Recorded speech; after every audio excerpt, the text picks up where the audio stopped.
now.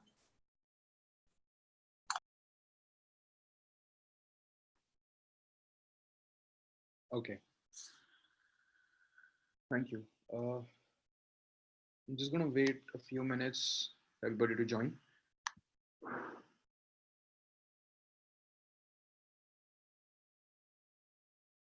Just give me 1 second while I set up my computer. If you guys, so I guess this is the same cohort that we've had a batch before.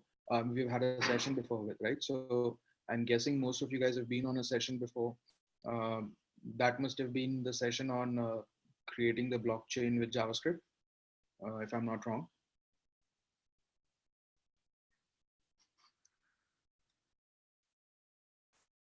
Right. Okay. Okay. Am I audible now? Is that good for you now, Ajit?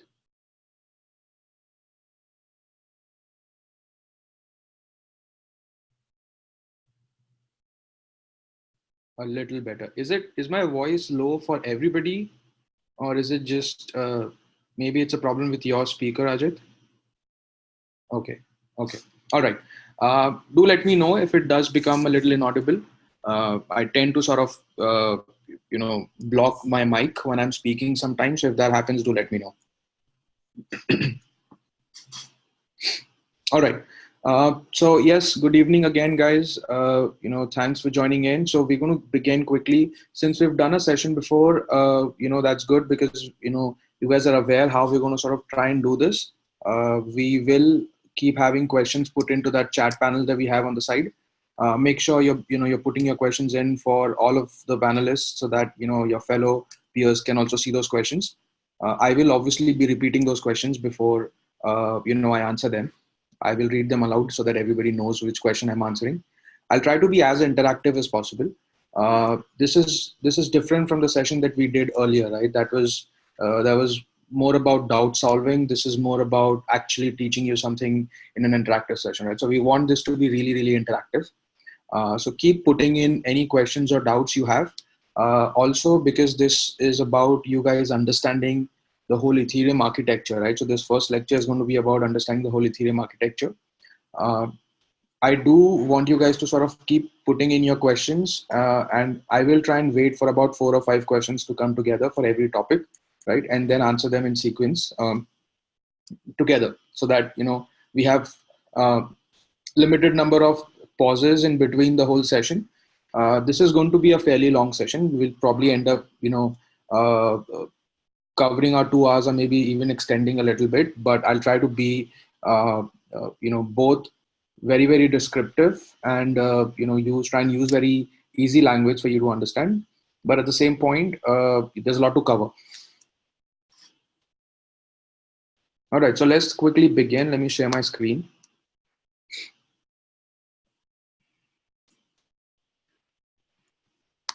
So what would help now, while I'm doing this, is for you guys to sort of, maybe within the chat window, start putting in some information about, a little background about yourselves. The reason I'm asking this is because that helps me get a sense of, where you're coming from. So when you're asking questions, if I have a little background about where, what you're doing currently and what's your motive for sort of getting into this program, it helps me bring the right context into my answers.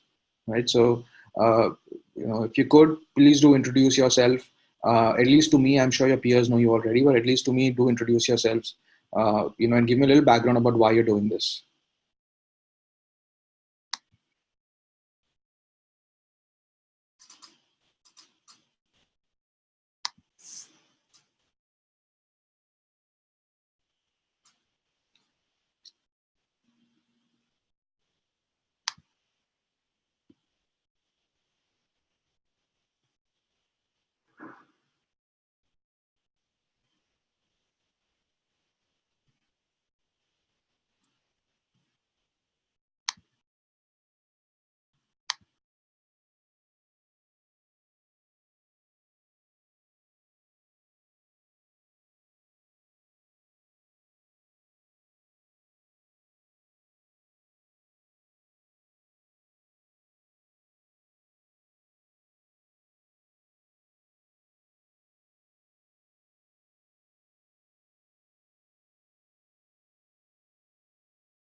All right. Sorry, guys. I had my computer sort of made me restart the Zoom application. All right. Just reconfirming, I am still audible, is it? And also, my screen is now shared. So let me know when you guys can see it. Okay. All right. Thank you.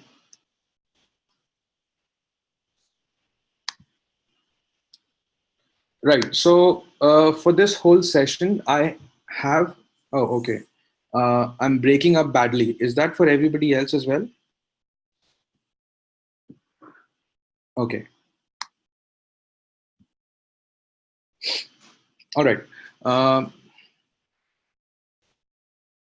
right. So next time there is a little disturbance in your audio or the whole track, uh, I will wait unless at least two or three guys have put in comments so that I know for sure that it's not a one-off thing, right? And it's not on the opposite side. And that way, I will try to avoid the random breaks in between. Okay. Right. So as I was saying, for this whole session, I've tried to be as brief as possible in my slides, right? And we will go through them as I try and explain, because today's session is going to be more about, like I said, it's about the first lecture on Ethereum. The topic is to cover the architecture, right? This is going to be a lot of theory today, right? But I will try to be uh, as visual as possible in terms of explaining, how things work. So if at any point you're busy reading what's on the screen and I've moved ahead, do let me know to turn back slides. Okay. Also, if there is something in the pictures that I haven't spoken about and doesn't make sense for you, do put it in the comments. All right. So let's quickly begin. Right. Obviously,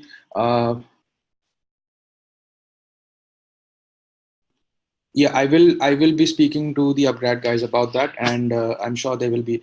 I mean, you guys would obviously have access to this, I'm guessing. Right. Okay, so let's talk about the agenda. And as you guys know, this agenda is open for you guys to, add to or remove from. If you feel there is something that you guys want to add to this, right? So we will start with recapping what we've already learned about blockchain basics, right? That's what we've done in the previous few modules. We will be recapping a little bit about the Bitcoin architecture, which has already been covered, right? We will go a little more detailed into the state transition in Bitcoin, right, which is the UTXO model. I am guessing you guys have already had a brief introduction about this in one of your recorded modules, right? Um, we will then move on to talking about Ethereum, right? Start from its history, its rationale, the architecture, right? Talk about Ethereum accounts, the global state that Ethereum has. Talk about how transactions are handled within Ethereum. Uh, and then we will move on to talking about what tokens are, what altcoins are, what's Coinbase, right? All of these things are sort of related to building on top of Ethereum. We will then move on to briefly talk about what wallets are, right? Hard forks and soft forks is a small, simple concept that you guys will need to understand, right? And then we will sort of end it up with, in this whole process, we would have in several places covered smart contracts. We will not be going into the details of smart contract in this first session. That will be as part of, I think, the second or the third class, where we start talking about Solidity, and go very detailed into how smart contracts work. All right. And then at the end, we'll obviously be summarizing what Ethereum is and how it's different from Bitcoin. Right? Does that sound like a good enough agenda for you guys for this particular session? I know it's a lot of things and we've got to cover a lot of things, but if there is something else that you guys have read somewhere else and you want it to be included, if it does make sense for it to be a part of this module, I will definitely try and cover it. So do put that in the chat if there is something.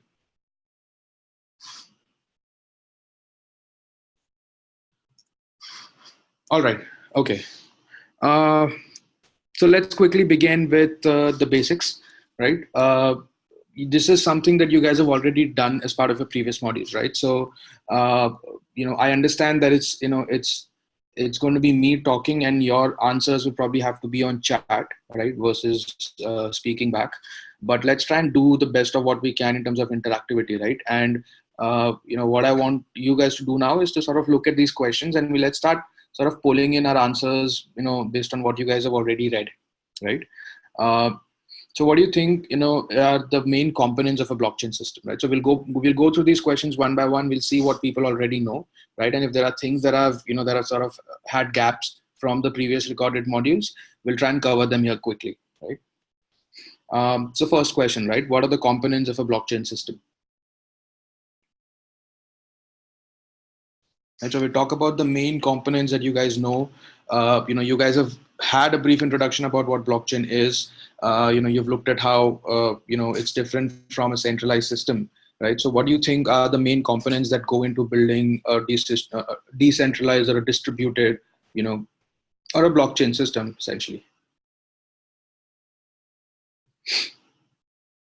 Right. So Giri says security, hashing, immutability, cryptography.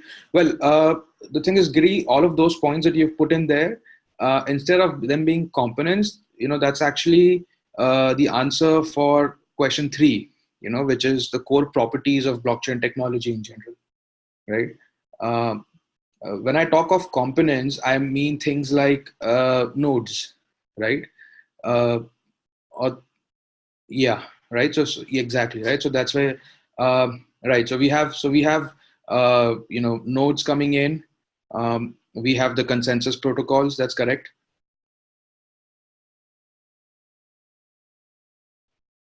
What else?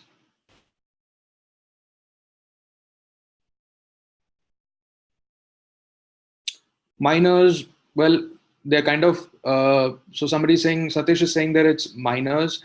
Not necessarily sort of get incorporated when I say nodes, right? They're just roles that different nodes play. Right? Gossip protocol, well, yeah, that could sort of be covered into, a component which we could say, communications protocol in general, right? So I'm talking about very general components, right? We're not talking about Bitcoin, Ethereum, or any other blockchain right now, right? We're just talking about blockchain in general. We're trying to summarize sort of the main components that come together to build a decentralized, blockchain system, right? And I think the primary ones that we look at are obviously the peer, right? The communication protocols, that exchange messages between these peers. Then there is obviously the consensus protocol, right? Uh, it's business logic for mining. Kishore says that one thing could be business logic for mining. Um, I don't think so. Um, Hashcash. Somebody is saying hashcash. Um, I don't think that sort of makes sense as part of this answer. Um, all right. So let's move ahead, right? Let's go to the next question. How is blockchain technology different from a peer-to-peer torrent-based system, right? Um, so the thing is, when we talk about blockchain, we talk about this whole new technology that's come into the market. It's revolutionized the way distributed computing can work in the future. And there's so much hype around what this is, how new this is, and how different this is, as part of a technology. But I think what's important to understand is, if blockchain was about distributed nodes, right? If this was about having the same data on multiple computers, right, and making sure that the data across these computers is the same, right? Wasn't that something similar to the torrent networks that have been existed for so many years, right? Um, so what do you guys think is like the core difference between a distributed network that Torrent was using and versus the distributed network that, for example, Bitcoin used, right? And made blockchain so popular.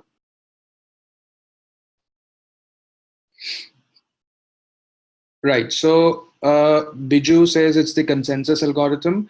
That is correct, right? I think so. I think that is what you guys need to remember, that the one thing that blockchain, right, or for that matter, Satoshi's paper, right, brought to the fore and made distributed networking or distributed computing a reality, right? It has been a very old concept. Okay, distributed computing. It has been something that has been proposed or theorized for several decades, in fact, but it has never been practically implemented because of the complexities and several of those complexities have, have been there. But one of the core problems with being able to implement a distributed system was consensus, right? And a governance model that that builds on top of truly decentralized peers working together, right? How do you arrive at the finality problem, right? As to if there are multiple options, which is the right one? To be in, to speak in a very layman's term, right? If I have 5 different opinions, which one's the right opinion, right? That's a problem that you have when you're working with 5 friends, or if it's a group of 350 members in a parliament, right? How do you arrive at one answer when everybody is shouting, right? So you need some sort of governance there, right? And consensus algorithms were the means of getting that practically possible governance on top of these truly distributed peer networks, right?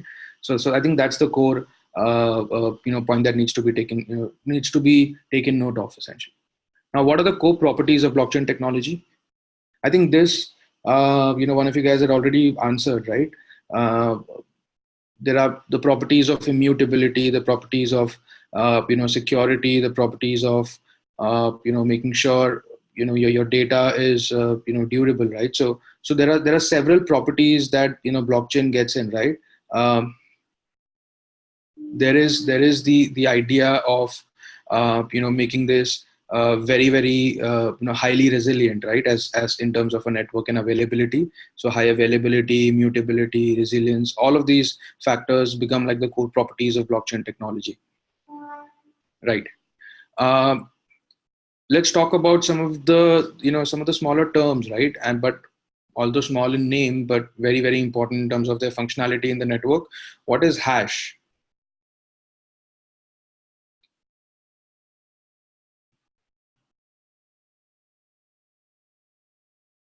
Hash.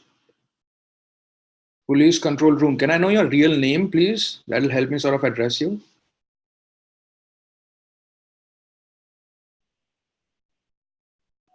Akhilesh? Okay. All right. Hey, Akhilesh. All right. So Akhilesh is saying hash is a unique unidirectional code for a data. Yeah, I mean, obviously we're not looking for exact definitions here, but yeah, but that sort of gets the point across, right? Hash, is, it's a representation of, any uh, uh, non-standard length of a data string into a standard length string, right? Which is a unique representation, and it is unidirectional. True, right? Uh, okay, so Biju is saying hash is the speed at which a compute in completing an operation. Uh, Biju, I think you might have got this a little wrong, because hash has got nothing to do with speed, right? I mean, obviously, hashing algorithms can be slow or fast depending on what sort of an algorithm it is. But hash as a concept has got nothing to do with speed. Okay, the way hash is implemented inside of blockchain, right, does control the speed at which blocks are verified inside of that chain. But again, that's an application of how hash is used in this one particular situation, which is blockchain, right? Hash as a cryptography concept or as a cryptography principle has got nothing to do with speed, right? It's a simple concept within cryptography. It has been there for several decades. From the very beginning of cryptography, as we've used within communications or any other applications, right? Hash has been there as, a means of representing, a varied length string as, a fixed length string, which is a unique representation of that string, right? So in most cases, it's either used as a signature or some other ways of uh, representing the the fact that data is not being changed. Essentially, right? What's mining? Let's go to the next point.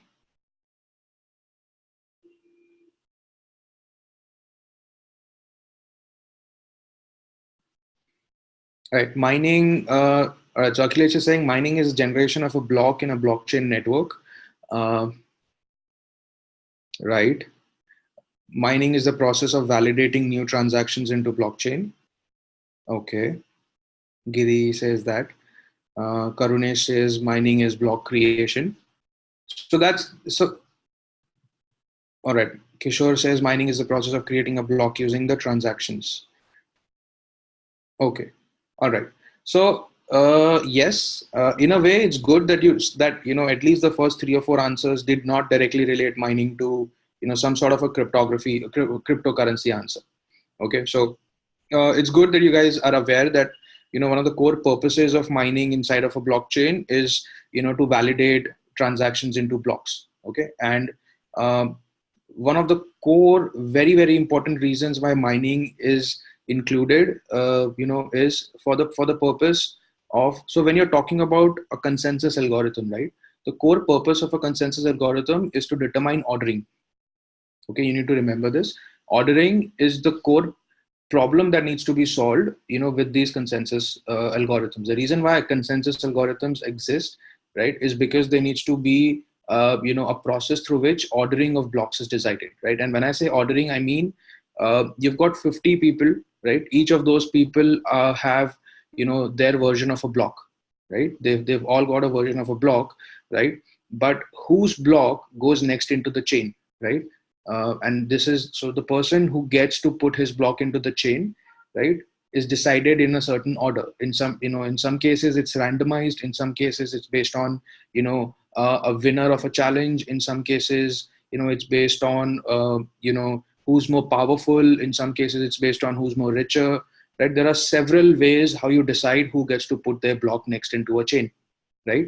And mining is a way of making that possible, right?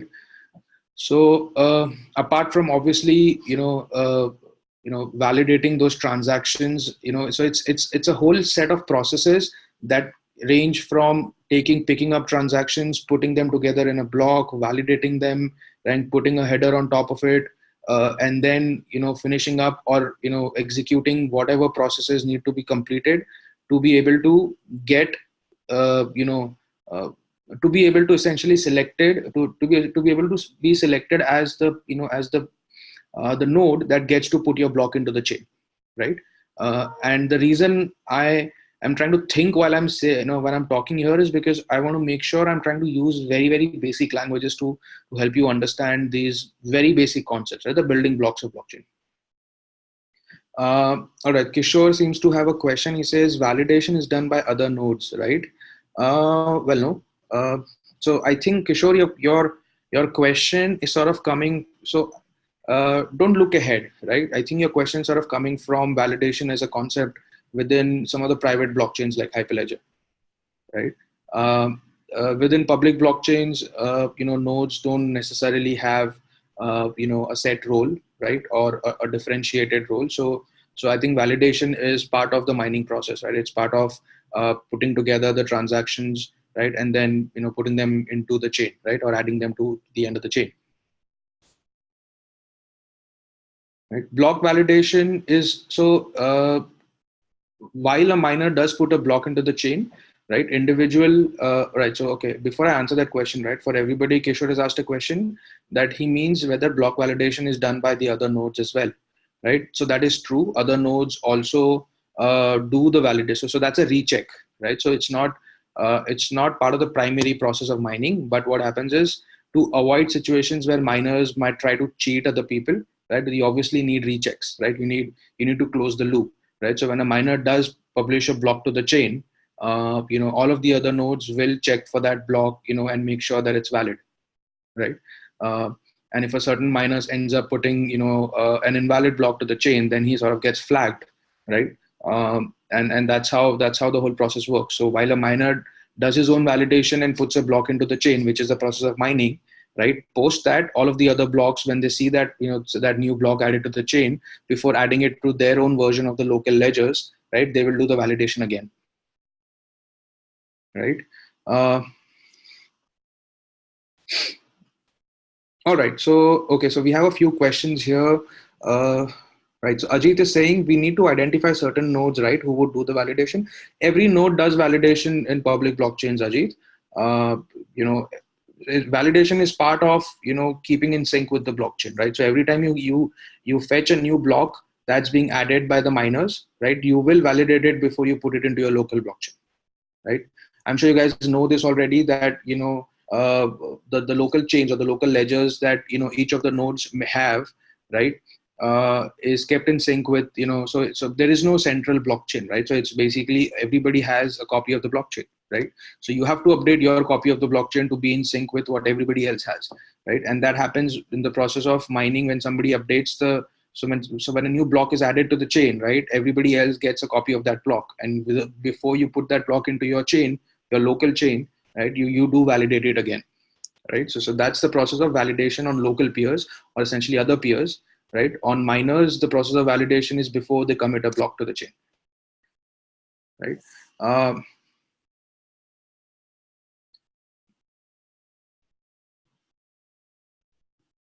Okay, so now Shashidhar has a question. There are dedicated nodes like SPVs, which does the validation, right?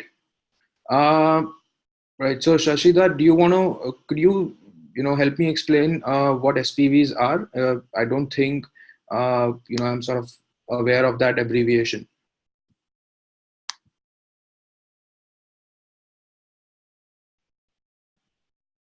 All right. Akhilesh is asking, are only index and previous hash of the blocks validated by nodes or more? Well, no. It's not just that. There are, they do validate several things. Um,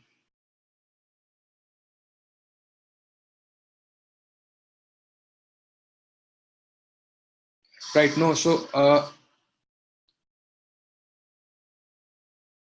right. So, see what you're talking about, right? The payment verification nodes are, so that's enhancements brought into blockchains like Bitcoin, to increase the performance, right? So it's not a concept critical to blockchain as, as an architecture, but yeah, it's it's a sort of things that have been added to the whole system post Bitcoin deployment, or in fact, even in Ethereum, right? There are several things that get added, have been sequentially added to the whole ecosystem, right? Based on their conscious efforts to try and increase the efficiency, or at least the scalability of the system, right? So yeah, it does solve that purpose in terms of only at least majorly handling your validations, but that's that's not to say that as part of blockchain as a concept, SPVs have some sort of a role in that. No, so it's just a special thing that's been added to increase the efficiency, not the efficiency but the speed of transaction verifications. Right. Let's quickly move ahead, going to the next question, which is, what is difficulty?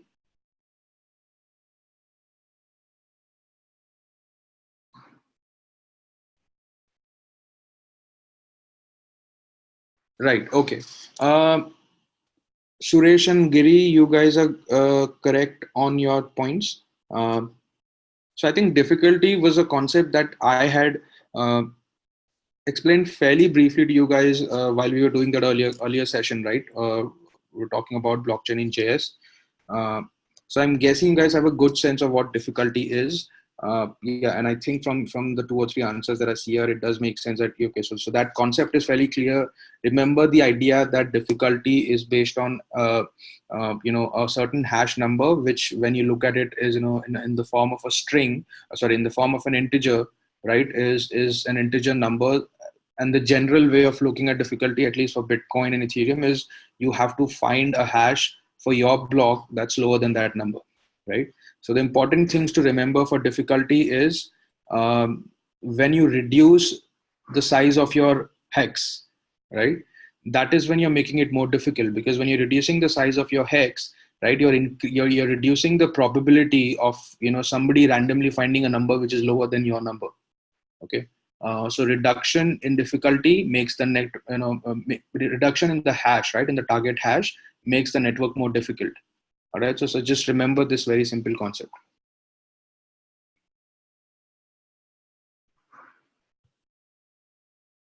Right. Okay.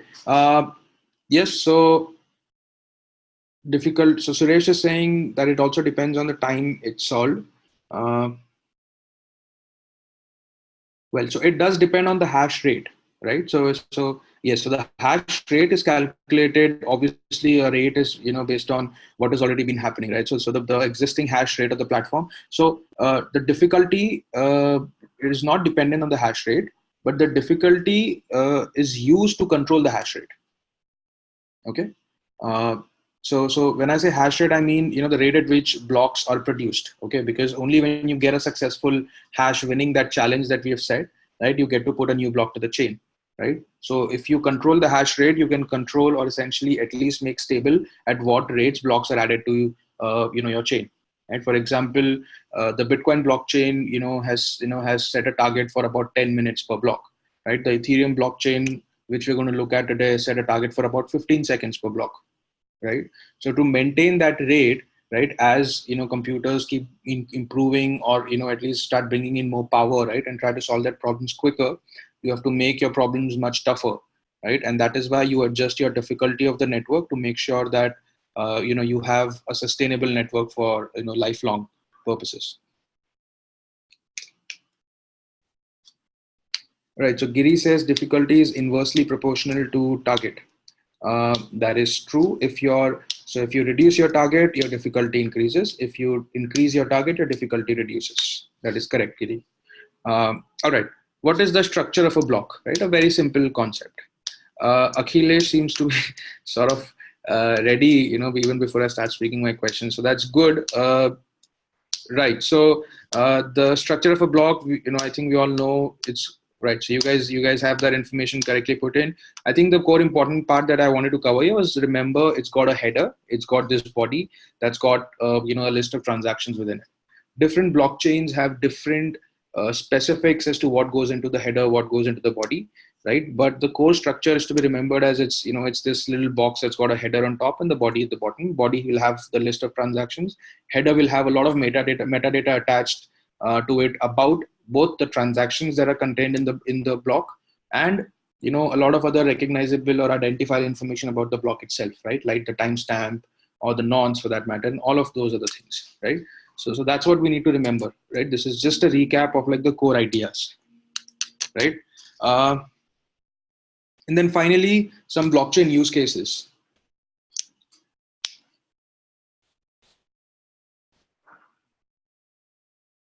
Right. So okay. So there are also a few questions. I think there's a question.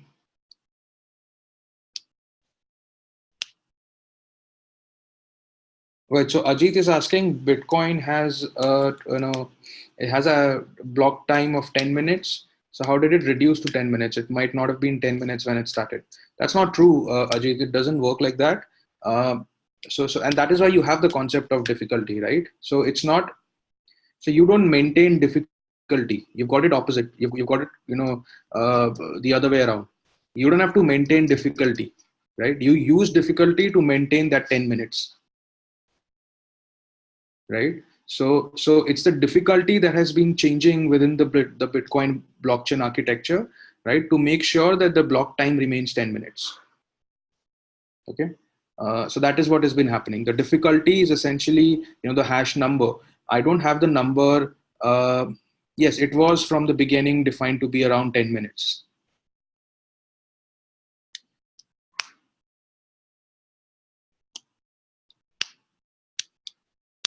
Well, so the thing is, when you say initially, if you're talking about, at a stage where there were like 5 people mining Bitcoins, maybe not, right? But, every blockchain network, has this stage where it goes live, right? And then it goes, sort of, so there is sort of like a period, there's an incubation period where it waits for it to be, sufficiently decentralized, right? And only then does it go to a stage where where it's a proper go live for the network, right? And it goes into a production phase, right? Till that time, it waits for people to come and join the network and make it sufficiently decentralized, right? So once it was sufficiently decentralized and became mainstream, right, around 2009. Well, it didn't really become mainstream by 2009, but at least it started being a production network, right? By then it was, it was all this while being, it has, the target at least has been about 10 minutes.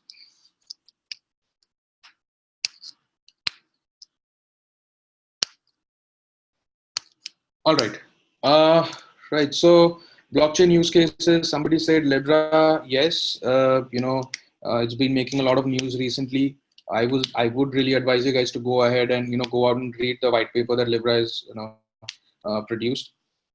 I think Libra would make more sense for you guys once you've gone ahead of this module and gone into the Hyperledger modules, because Libra's implementation is more permission blockchain implementation, which will sort of be covered within Hyperledger, right? But yeah, it's an interesting use case. Hopefully we'll make blockchain mainstream. Something that the whole industry sort of been waiting for, right? A big backup. All right.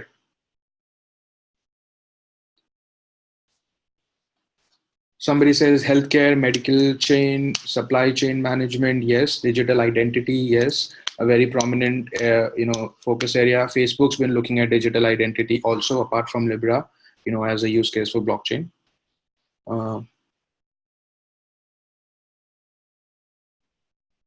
Right. So Romanon is saying that if a block is created in 10 minutes for Bitcoin, then why does it take 1 hour to confirm the Bitcoin transaction? Well, so that depends upon somebody picking your transaction. So Blocksy, it's like a train coming on a station every 10 minutes, right? But whether you get to sit into that train, right, is based on, how powerful you are, right? So it's like catching trains in Mumbai, right? So if you can be smart enough to get into that train, then you get it, then you sort of make sure that your transactions pass every 10 minutes, right? So it's just like that, right? So while blocks are created every 10 minutes, your transaction has to be chosen as part of that block, right? And that gets chosen by the miners, and the decision is made on the fact that how much fee are you going to pay them, right? So it's like bidding, right? So you say that if you put my transaction into the next block, I will pay you 100 rupees, right? So the more you offer as commission or fees, the more likely a miner is to pick your transaction to put into the next block, right? So that's why sometimes transactions with lower fees end up waiting for several hours.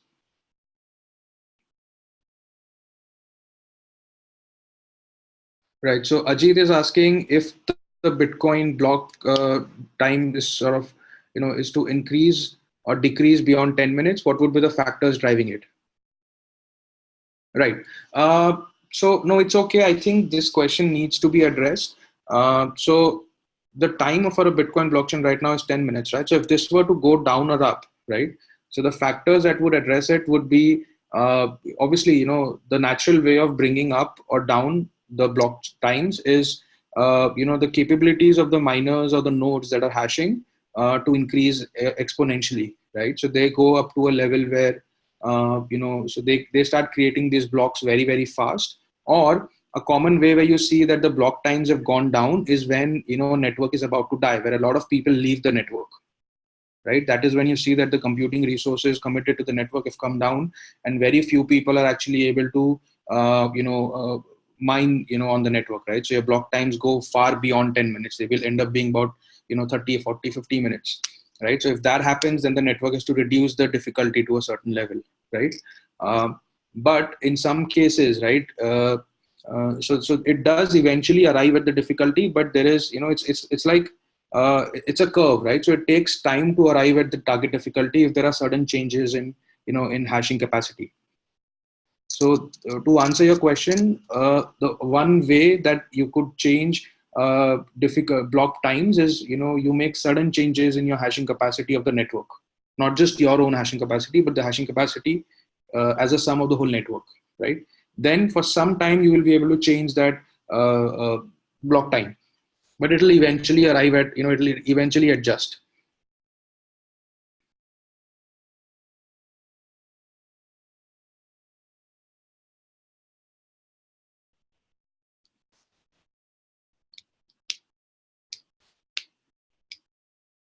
All right.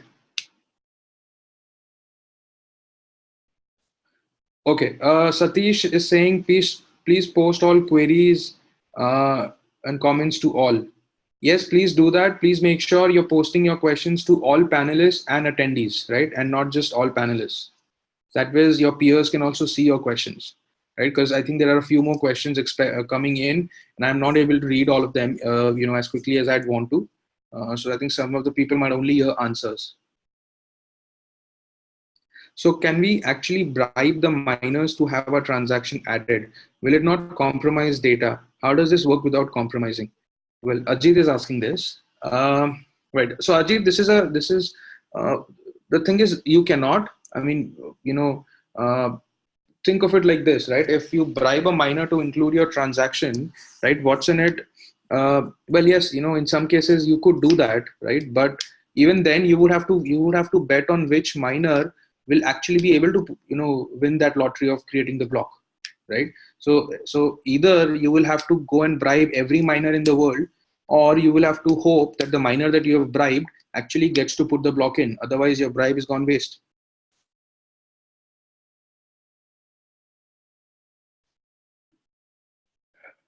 Right.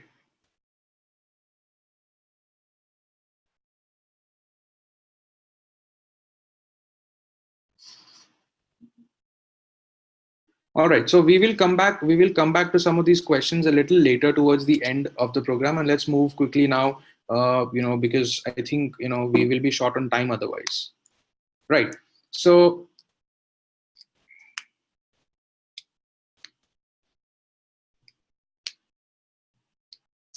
well, yes, Ajit, just to end that conversation, yes, miners do include the highest bidders. When I say bidders, so it's not really bidding because you don't get to change it, right? And you don't, there's no back and forth, right? You just sort of get to put, a block, a gas price once, or essentially a fees once, and if the miner likes it, he gets to choose your transaction, as part of his block.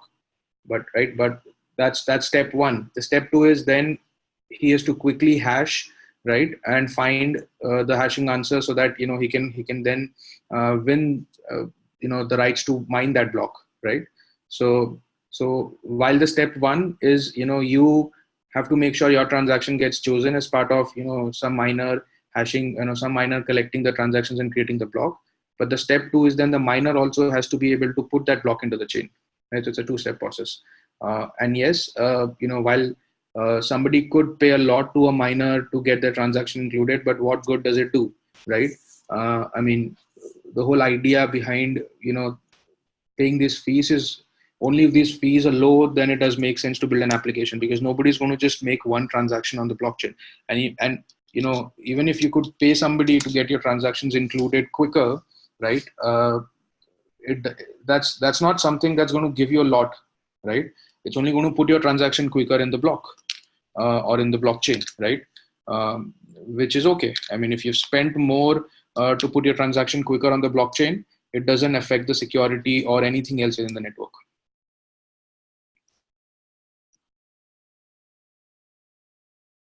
All right. Let's move on, right? So the Bitcoin architecture, I think we've sort of covered that as part of these questions, right? We know that the Bitcoin architecture is essentially, several nodes spread across the globe, right? Each of these nodes have, a copy of a blockchain, which is a series of these blocks, right? And each of these blocks essentially have a header, right? And, a body, right? So we know this is what, is the core architecture, right? And, there are nodes that are working to find that answer to a hashing problem, so that they get to choose which block goes next in the blockchain, right? And this process is controlled through the difficulty concept, right, to make sure that a new block is created by miners every 10 minutes and added to the blockchain, right? What exactly are nodes bidding? Well, they obviously, they quote an amount that they will give to the miner, and that amount is essentially the currency of the network, right? In Bitcoin's case, it's Bitcoin. In Ethereum's case, it's Ether, right? We will go into details about this as we talk about Ethereum right now.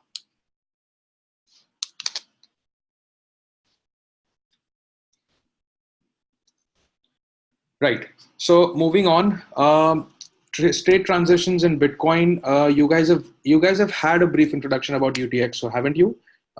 Just let me know so that I can make sure I can either cover this very very detailed, or I can just briefly give you. Okay, all right. So if you've had a look at this, great. We know. Uh, So if you look at that image on the left, right? So there are two things that to remember here if you've looked at this concept before, right? One is the image on the left sort of gives you a good sense, right? You have multiple transactions, right? And when I say UTXO, the full form for that is unspent transactions output, right? So Bitcoin is built from this idea. So the transactions mechanism, the transactions process within Bitcoin is built on the idea of UTXO, right? Which is actually originating from the idea of triple entry bookkeeping, right? Which is an accounts concept. But based on that concept, so if you want to understand that simple concept, think of your wallets, right? Everybody's got a wallet in their pocket, or carrying a purse with them, right? So now what happens is within the wallet, we've all got notes, right? We've got bills, right? In India, we call them notes here, right? So we've got these notes or coins inside of the wallet, right? And each of these nodes that are in our wallet are our nodes, right? So each of these nodes belong to us as long as they are inside our wallet. Okay. So the way it works with cash is nobody is keeping a record of, how much cash you have, right? So there is no so you don't keep a book with yourself. Some people do, but the general sense is with wallets, there is no one book that is kept with everybody, right? A copy of that book that is kept with everybody in the world, right? That keeps a record of, how much cash, Aakash has versus how much cash, somebody else would have, right? So it's just you individually that keeps a track of, what notes you have, right? And it's built on the idea that, the note, it's an asset that can change ownership, right? So it can move from my wallet to, the fruit vendor's wallet if I go and buy a fruit, right? And then it'll become his. So we don't really need to keep a track or a central track of, who's got how many notes. But as long as somebody has or can prove the ownership of certain notes inside of their wallet, right, that will become their balance. Okay. So what we do with with the UTXO model is a transaction, right? Consider this to be like going out and purchasing certain fruits, right? So if you want to purchase certain fruits, what you will do is you will take your wallet, right, which will become the input, and you'll pull out certain notes from it, right? So these notes that you pull out, so okay, so now you have to pay, let's say 100 rupees to that fruit guy, right? So you'll pull out certain notes from your wallet, and those notes will become the input to your transaction of buying a fruit. Okay. Now that fruit is, let's say, for 80 rupees. Okay. So now you've pulled out a 100 rupee note from your wallet and you give that 100 rupee note to the fruit guy. So the 100 rupee note is now become the fruit guy's note. All right. And the 20 rupees change that he's going to give you back, right, will become the UTXO, or the unspent transaction that comes back to you. Okay. So now you've got a new 20 rupee note in your wallet, right? The fruit guy has got a new 100 rupee note in his wallet, right? So that 100 rupee note that you gave him becomes a UTXO in his wallet, right? The 20 rupees that you got back becomes the UTXO in your wallet, right? And the UTXO of 100 that you initially had, or the note of 100 that you initially had, is no longer in your wallet, right? So that's a very simple concept of understanding how UTXO works in principle, right? It works on the principle of having cash in your wallets, right? Or notes in your wallet, right? Does that make sense? Right. So this image is just sort of representing that idea, that I have about 100,000 satoshis, which, if you guys have already read about bitcoins, that satoshis is the lowest denomination of a bitcoin, right? So you have 100,000 satoshis, which is the node that you're taking out of your wallet, right, for this particular transaction. And you have to give, let's say 40,000 and 50,000 as two different outputs that come out of this transaction, which means that if you had 100,000, right, you would essentially take 40 and give it to, let's say, person A, and 50 to person B, right? And that 40 that you gave to person A is a new note that you gave him. He can use this new note, a 40 rupee note, for example, to go out and buy chocolates worth 30 rupees, right? So that new note of 40 is what he uses to buy chocolates worth 30. He will get the 10 back, right? And then when he goes out, when he gives that 30 rupees to the chocolate guy, he can then go out and maybe buy, more chocolates from the factory worth 30 rupees, or maybe even 20 rupees, right? So you can only use the notes that you've received from somebody else. You can't create them. You can't just write them in a book, right? So it works on that same principle.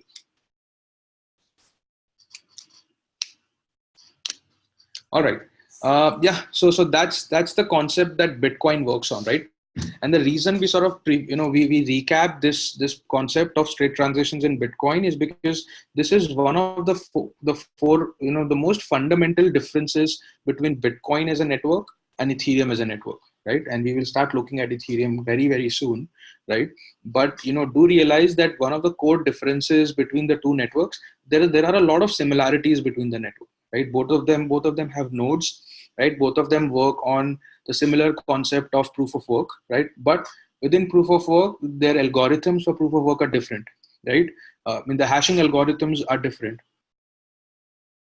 right? Bitcoin uses a hashing algorithm called SHA-256. Ethereum uses a hashing algorithm called KEKAC 256, which is it's a different algorithm from SHA-3. It's a flavor of SHA-3 essentially, right? Right. So it's important to understand that apart from all of the several similarities that the networks have and the various differences that both of the networks have, this is one of the core principles that differentiate both of the networks, right? Bitcoin and Ethereum. The way state transitions are handled inside both of the network. Within Bitcoin, it's handled based on the UTXO principle, right? Which, if you want to imagine, it's based on the cash in your wallet principle, right? And within Ethereum, it's based on a different principle, which is an account-based principle, account model-based principle, right? And we will look into that principle very in a very detailed manner, as we go down, right?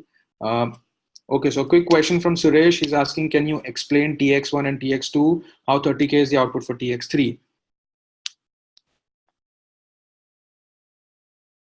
Right. So the reason why you have 40K as an input and then 30K as an output is to make it clear that the entire input value, right, does not have to be your output value, right? So don't look at the maths here, right? The only math that you should be concerned about is making sure that the output is not greater than input. As long as the output is lower than the input, completely valid, right? So the only condition that has to be checked for is output must never be greater than input, right?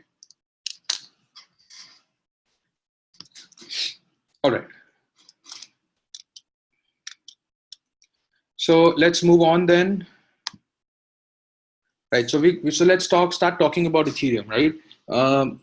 Well, Ethereum became very popular, because of the idea that it sort of brought together the concept of a world computer, right? Distributed computing as a concept, right? Where you imagine a world where you have, if you want to solve a math problem of 2 plus 2, right? Instead of that problem being solved on your computer, right, or using the CPU of your mobile phone, right? It gets solved using the CPU of or the CPU power of hundreds of computers across the world, right? Now 2 plus 2 is a very easy problem to solve, but problems like uh, you know high-end gaming, right? Problems like rendering of very high-end animation movies, problems like solving AI or data set problems, right? So these are very complex problems, and what if instead of running these problems on central servers, right, or very expensive servers, you could run these problems on unspent CPU power of thousands of mobile phones sitting in the hands of thousands of other people, right? And making sure that they get incentivized for contributing, right, without even knowing, right? So that concept of having a world computer sort of made Ethereum so exciting for people to look at, right? It is also termed as the second generation of blockchain because it was the only other popular blockchain after Bitcoin, right? That came in, and then obviously then there were several others that have now come on, right? But it took several learnings from the blockchain deployment, right, and made sure that those learnings were corrected through several innovations that were brought in to the blockchain architecture with Ethereum. Okay. So let's look at some of the rationales for Ethereum, right? So Ethereum is a decentralized system for various applications. It's so one of the things that led, or at least created the need for Ethereum as, a parallel platform or a parallel blockchain architecture was because the idea was to create a system where, you can have multiple applications run onto a blockchain and not just create, an alternative for payments, right? Which is what Bitcoin was. The purpose of Bitcoin was to create an alternative payment solution, right? Versus the purpose of Ethereum was to create, a decentralized, network where you can have multiple applications running with all sorts of logic built on top of it, right? So the core difference that you can think of when you're describing Ethereum and Bitcoin, one of the most in principle differences is the fact that both had very different purposes even when they were conceptualized, right? Ethereum, like I said, is built on some of the inefficiencies of Bitcoin, right? I think we did briefly cover this before, the idea that ETH hash, ETH hash, right? ETH hash, which is the hashing algorithm for Ethereum, uh, is built for the fact that when this was being conceptualized, Bitcoin was already being used extensively by the mining pools, right? And it had sort of failed its purpose of being completely decentralized, right? Because one of the ideas of having a decentralized system is anybody can enter without any barriers, right? Versus, I don't think anybody here in this panel, in this group here today, can go out and say that I can start my Bitcoin mining, right? Or successfully actually mine Bitcoins without actually investing several, I think several hundreds of crores of rupees, to be able to set up something that can mine Bitcoin. And that has happened because it's become prohibitively expensive, right? To set up Bitcoin mining pools. And that's not good for decentralization as a concept, right? You want anybody with any sort of, hardware to be able to come in and join the network and, contribute in any role that is possible. Right. So to solve for that, they built a concept, they built something called ETH hash, right? Which is a different kind of hashing algorithm worked on, an IO intensive process, which made sure that ASICs, application specific integrated circuits, which were being used for Bitcoin, could not be efficiently, or even, even if they were used, would not given the same, price benefits or cost benefits that, ASICs were giving for Bitcoin, right? Thus, discouraging the use of ASICs on Ethereum, right? And they've been successful, right? Ethereum does not get mined as a business as Bitcoin is, right? So there were things like that that were brought in, from a technology architecture perspective that built on the inefficiencies of Bitcoin. Then there were things like, while it still does use the concept of proof of work, right? The proof of work consensus algorithm, which is what Bitcoin also uses, right? But right from the beginning, when Ethereum was conceptualized, right, they had within their roadmap a proposal to move to proof of stake as an algorithm, right? And that's coming, it's becoming, a reality sooner than, what most people would have expected, right? So it's in a good stage of development. Yes, so Romanon says, how does proof of stake based Casper algorithm work? We will be covering this towards the end of this session, right? We will be talking about proof of stake and, how it's different. Ethereum's implementation, or at least their, so they've released a paper on, how the Casper algorithm would work, right? So, and their implementation of, they call it the Casper algorithm. It is based on proof of stake, but it's a little different flavor of proof of stake based on, what they felt was right. So while it is proof of stake, it's a slightly different version of it. All right. Karune says, why didn't they directly start with proof of stake?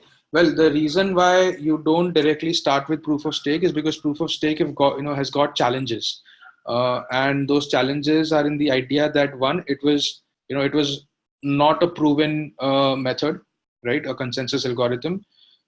Two, proof of stake as a concept needs enough decentralization to already be in there.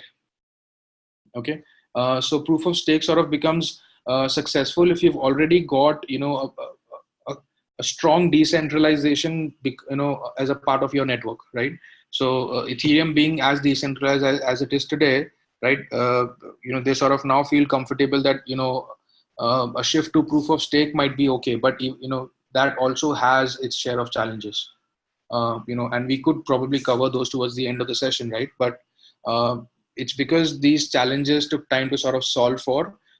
They started with proof of work as a consensus algorithm, but have and see, the thing to realize is proof of work is not bad, right? It's only because the networks have scaled at this speed, right, that it has now become a problem for the networks, because proof of work is consuming a lot of electricity, for example, it's consuming a lot of power that's really not adding real value to the world or the network, right?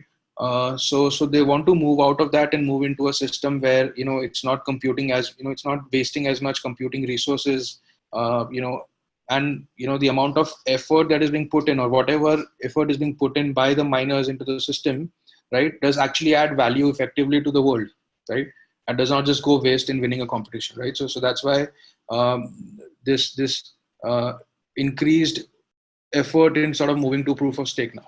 Also, Ethereum had a built-in process where they made sure that developers would be pushed towards moving to proof of stake.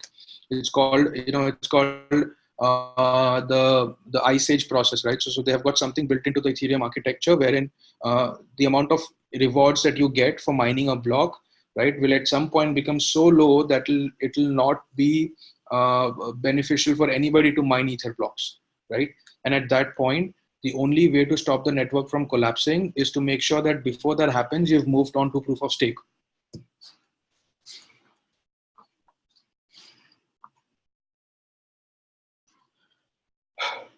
All right. So Ajit is asking, what's not achievable in proof of work that one needs to move to proof of stake?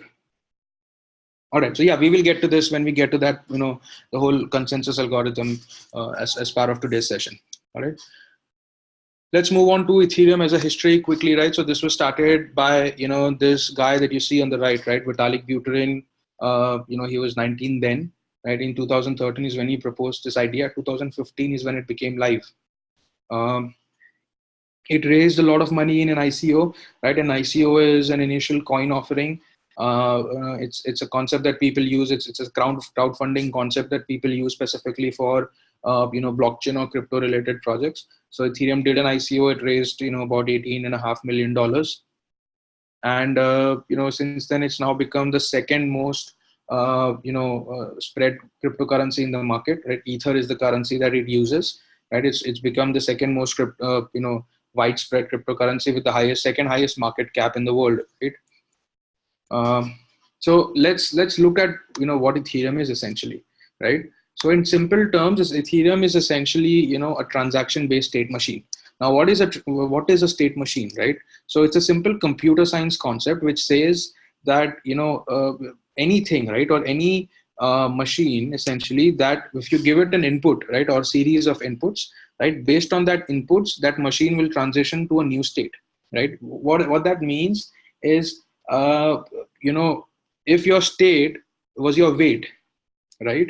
So if your weight was, let's say, 50 kg, right, and you give yourself an input of, let's say, I don't know, maybe like 10 sweets a day, right, for 10 days, right? So your new state will probably be 60 kgs. So it's a concept as similar as that. Any machine in the world that sort of, when you give it an input, right, moves from a state A to state B. And when I say state, it's the current state. Could be the color, it could be the shape, it could be the weight. In computer science language, it can be some variable, right? And the variable is defined as x is defined as 10, right? If that moves to 12, right, it's a state change, right? X was 10 yesterday, x is 12 today, so it's a state change of state, right? How did it go from 10 to 12, right? Yesterday night, a new transaction came in, right? That gave it certain inputs, and that input was add 2, right? So today the state is changed from 10 to 12, right? So that's a concept of a state machine. Very simple concept, right? And Ethereum is essentially a transaction-based state machine, right? A machine whose state will change based on transactions, right? And the beauty is that it's distributed. If it was just a transactions-based state machine, right, you could write down an Ethereum, the whole concept in 100 lines of code on your computer, right? It's as simple as that, right? The complexity comes when you want to make this decentralized, right? So it's essentially a blockchain that is a transaction-based state machine. Ethereum's architecture is very, similar to that of. Okay, so Akhilesh is saying, can you please again repeat the state? Okay, I'm going to try and see how you get back from here. Okay, yeah. All right, so when I say state, I mean, the current, the situation, right? So it's like when you look at somebody, right, you get an image of that person, right? So that image of the person that you see, and I'm talking about very layman terms here, right? So when I look at an individual, if I look at Akhilesh right now, right, and I see an image of him, I know that this is his current state. Okay. Now tomorrow, right, he might get a bruise on his eye, right, and his state will change. And when I see him tomorrow, I see a black bruise on his eye, right, and that's his new state now, right? So a state is essentially just a situation, or the current representation of anything, right? Any asset, individual, variable, anything, right? That changes from one to the other based on something that has been triggered on it, right? And those triggers are called transactions, right? Now those transactions will give that state some sort of input, right? To tell that what will be your new state, right? In this particular example, Akhilesh's state was, a regular state, and then, the input was probably a punch from somebody else, right? And the new state was a bruise on the eye, right? So that's the concept of a state, right? Okay, so let's moving on. Ethereum's architecture is very similar to that of Bitcoin. You've got blocks, right? Blocks have got headers, and they've got the body, right, which has got all of these transactions, right, which become a part of a Merkle tree, and those transactions are then put, as they're put in the hash as a Merkle root, right? So you take those transactions and you have your header, right? Each of your blocks have got a header of the previous block inside of them, right? So that way they're all linked to each other, right? And then these blocks, keep adding towards the end of the chain, thus creating a chain of blocks, which is blockchain, right? Each of these blockchains are essentially then copied across multiple computers that become a part of the network, right? That's the core architecture. It's very similar to Bitcoin, like I said, right? This image is also showing an idea where you would have, one block sort of being different from the other, right? And then that gets discarded, right? So if you change something in one of the previous blocks, right, then it becomes, an off-chain block, right? It becomes, a block that is invalid, and, it gets discarded, right? So only the valid blocks become part of that main chain that gets continued, right?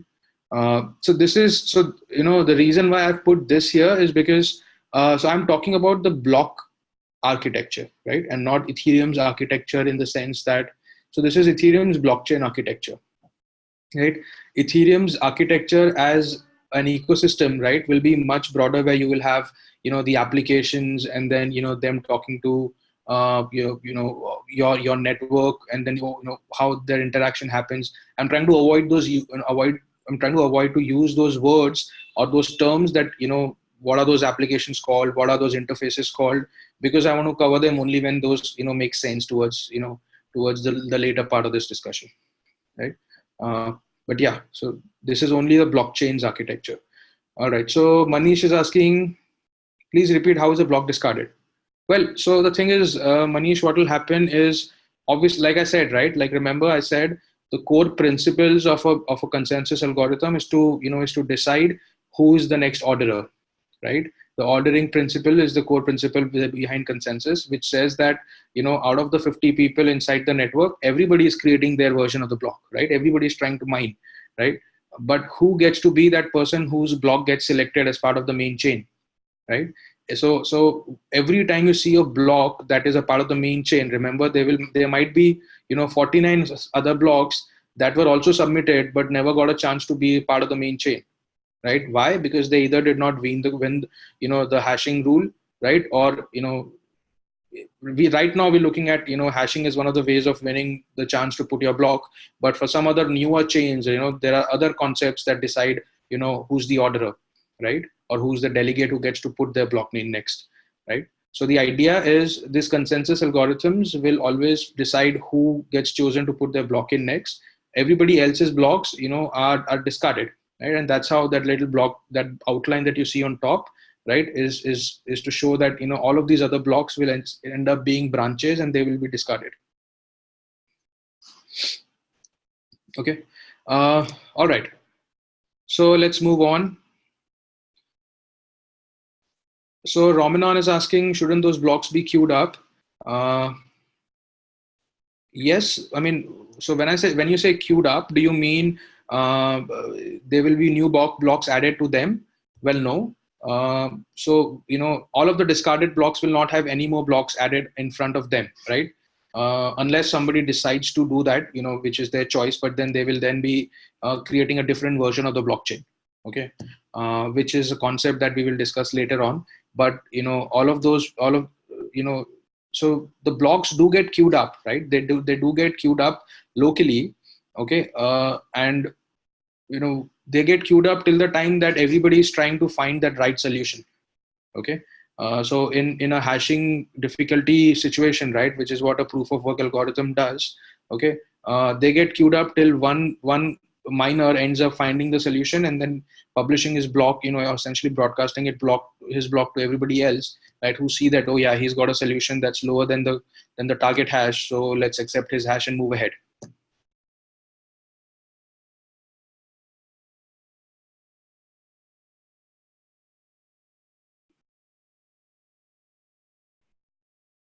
Yeah, no. So if your understanding Romanon was the discarded n plus one will become n plus two, no. Because if that happens, that means that you would, because remember the content of n plus one and the discarded n plus one is the exact same, right? The only reason the other discarded one has become discarded is because, it did not win the hashing challenge, right? So you cannot put it as n plus two because then you would have two blocks with the same content, right? And that will mess up everything in your blockchain. All right. Suresh is asking if it depends on the timestamp too. No. Timestamp of what? Does it depend on the timestamp of when the block was created? No. It does not, right? So your selection as part of your ability to put a block into the chain is solely dependent on you winning that hashing algorithm, right?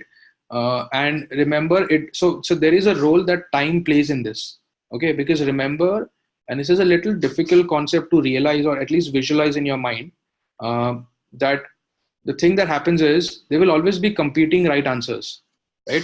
And what I mean by that is, uh, let's say the I find the answer and somebody else also finds the answer, right? So if that happens, right, and let's say both of us sort of find our answers at the exact same moment, right, or maybe even like a second apart, right? So which of us gets to put our block on the chain, right? In that case there is no central umpire sitting in the middle, right, deciding that, okay, yours was selected, yours was earlier, so you get selected. So what happens is, it's not based on the concept that whoever hashes it first gets selected. It's based on the concept that whichever block I receive first, right, as long as it's valid, I will accept it. So what that means is, if in a network there are 50 people, right, and two people found the answers at the exact same moment, right, whoever is able to broadcast his right answer to the maximum possible people the quickest, right, wins. Getting it?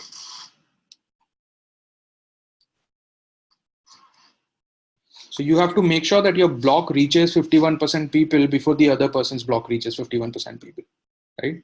So whoever does that quicker wins. So it's as simple as that.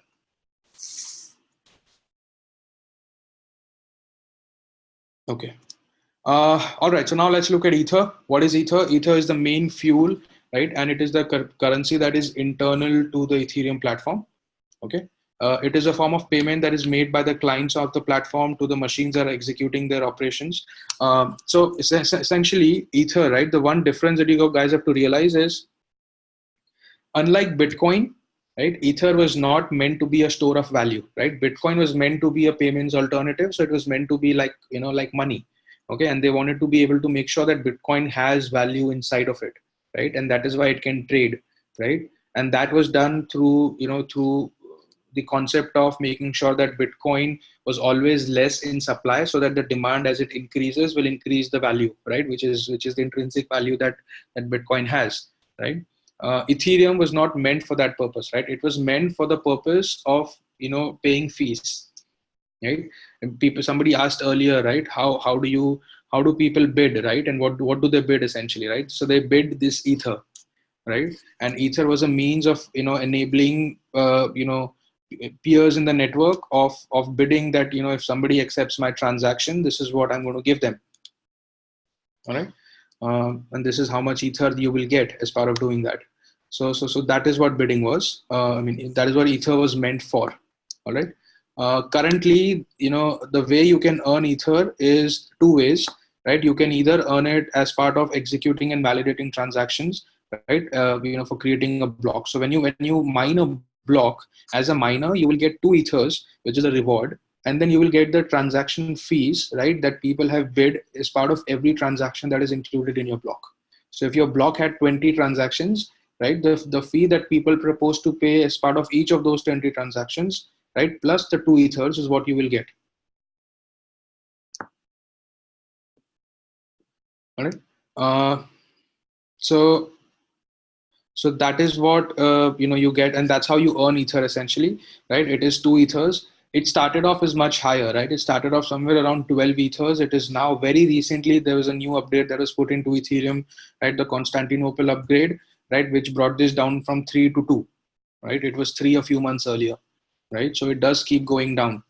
Um, there are currently about 100 million ethers, in circulation, right? And it has a market cap of over, $70 billion, right? So there are a lot of ethers out there in circulation. Now, the thing is, with this sort of an idea, right, you have to realize that because Bitcoin was meant to be a store of value, right, they had capped the number of Bitcoins that can ever be produced, right? That number is 21 million, right? So when Bitcoin was launched as a system, right, Satoshi had decided that there will only be 21 million Bitcoins ever, right? And that is why people keep buying Bitcoins and storing them, because they know that at some point, right, there will be no new Bitcoins that will be produced, right? But the demand will continue to increase, right? So my Bitcoin will increase in its value, right, because there will be more demand in it, right? But that's not the case with ethers. Okay, ethers are not a capped currency. Okay, so there is no top limit on how many ethers can there be in the world. All right, but there is a limit on how many ethers that can be created every month, right? So there can only be 18 million ethers that are created every month. All right.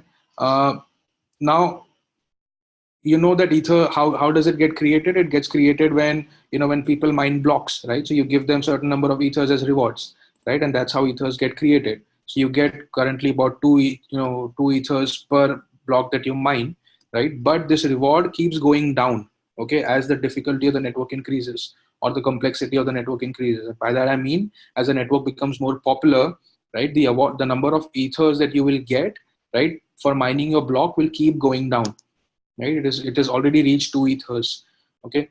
And the reason why this is done is to control the inflation rate, right? So you have to understand inflation is a concept, not very difficult to understand. Just remember this, that if you keep adding more currency in the network, right, if the RBI kept printing more rupees, right, and distributing it to people, right, just so that people feel rich, what will happen is everybody will have more rupees, right? If everybody has more rupees, everybody will spend more on everything, right? Which means that you will. So right now, if you could spend 2 rupees to get a banana, right, if everybody had 1,000 rupees available in your pockets, right, you might probably want to, you will probably end up, not probably, but you will definitely end up spending 500 rupees to get that same banana, right? So inflation is a concept which reduces the buying power of your money. Okay, and that's why things look more expensive, right? So what is happening is things have not become more expensive, your money has become less powerful, and that happens because there is more money available for everybody. All right, so that is why printing or adding new currency in circulation, right, leads to inflation. And to control inflation in Ethereum, right, because there will always be more Ethereum available to add, right, they reduce the rate at which Ethereum is added. Okay. And it is modeled in a way, you see that graph on the screen, that the rate at which Ethereum gets added is modeled in a way that it will end up tending to zero, right? Which is very, very low ethers will be issued, after a network reaches a certain complexity. All right. So, okay, so there are 3 questions now. Manish is asking, can bidding be avoided in blockchain since everyone has a copy of the block? That is, everyone's transactions, if correct, get added to the block. Example, say in healthcare. So see, the reason Manish bidding or essentially, paying fees for is there as a process. So see, the concept was people have to pay fees for somebody else to do their work, right? And that's why there was the concept of fees. Now, the reason why it ended up looking like bidding was because, because of the common sense that people had that everybody wants to be first in the queue, right? And that's why they kept adding more money to be the first in the queue, right? So yes, everybody has a copy of the block, right? Everybody can mine, right? But right, one person gets chosen to put his block next, right? And that person can only put a limited number of transactions in that block, right? So if you want to bribe that person to make sure your transaction becomes a part of that block that is chosen next, which is basically jumping the queue, right, and making sure you get to get in the next bus, right, versus anybody else, right? You have to put in more money, right? And that is how bidding essentially has become a concept, right? Uh, so that is how it works, right? If there was no reason for people to rely on somebody paying more money, then yes, you could completely get rid of bidding, right? So in non-public blockchains, for example, right, some of the permission blockchains, there is no such concept, right? Your transactions as they arrive are sort of put into a queue, right? And they get to get, so you can't jump queues, right? So there is no transaction fee because you don't have to pay anybody to do your work, because in a permission blockchain, you're probably all part of the same company, right? So nobody's doing a work for somebody else, and they need to be compensated for that, right? So in that case, transactions are put into the blockchain as they arrive, right? Um, so in that medical example that you gave, yeah, that is how it could work. All right. Suresh is asking, the transaction fees are transferred from the sender to miner, right? The transaction fees, yes, we will get to the transactions fees part, Suresh, and I think that is when it will become very, very clear, right? Ajit is asking, what happens when it actually becomes zero? Reward may only be for transaction. Yes, and that is what I was saying was the concept of ice age that is introduced in Ethereum, right? And so this graph sort of, is representing the ice age scenario that Ethereum has built into its ecosystem. That at some point it will become, your rewards will become so low that it will not be feasible for people to mine blocks on Ethereum, right? And before that happens, the idea is the Ethereum network will have moved into a proof of stake algorithm, right? Where anyways in proof of stake there is no rewards for mining, okay? And I will get to that part later when we talk about proof of stakes. But yeah, that's the concept. If ether is not meant to be stored, then why would I accept the ether? So I did not. Okay, so Kishore, your question. Okay, I think you might have misheard me. I don't mean it is not meant to be stored. I meant it is not meant to be a store of value, right? Store of value is a concept that says that, like rupee is a store of value, right? My rupee becomes more powerful or less powerful in value, right, based on the inflation and deflation of the country, which is India, right, and the government, right? So similarly, Bitcoin is a store of value, which means that Bitcoin is meant to become more or less powerful in buying things, right, based on the supply and demand gap in Bitcoin, right? So that is what is meant by a store of value. And Ether was not meant to be a store of value, although it is a very valid cryptocurrency, right? And it does, it is still a store of value. It still has, a lot of value, like we saw, it has 70 billion market cap, right? But that was not its core purpose, right? It is a cryptocurrency, right? It has value in it, right? But the core purpose is not that. It was not built to be a cryptocurrency that was meant to be traded. It was built as a cryptocurrency that was meant to be traded internally within the platform to solve for that fees, or the whole bidding process essentially, right? Um, what is the minimum number of transactions that should be in a block? Well, I think the minimum number of transactions is 0, right? So you can have empty blocks as well, right? Uh, if there is no incentive for mining a block in POS, then how and why would anyone spend time and energy to mine a block? It's obvious, Ramanan. If there is no incentive for mining a block, so no one would build, a consensus algorithm where there is no incentive for you to be a part of the system, right? So obviously there are incentives, right? But giving out incentives for mining is not the only way you could do it, right? So POS, proof of stake, is a method where while you don't incentivize people for mining, right, you incentivize them through transaction fees, right?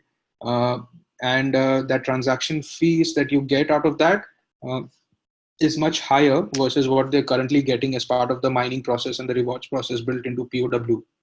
Okay, so it ends up incentivizing people just as much as they are currently doing with the POW framework. Eventually, once POS comes in, it means people having more stakes would control, and any new nodes added would have. Okay, so that's a POS related question. We will get to that later. Manish is asking, can bidding be over? Oh, well, this one is answered.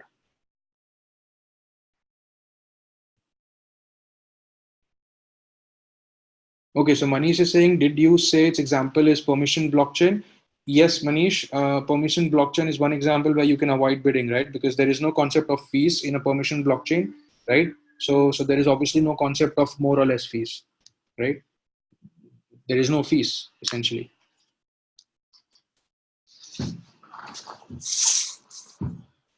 Okay. Yeah, so that's where we go to next, transaction fees, right?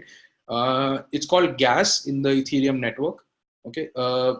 It's the term gas is essentially, we've been discussing this for some time now. It's the fee that you pay to somebody to execute your transactions and make them a part of a block that they put onto the blockchain, right?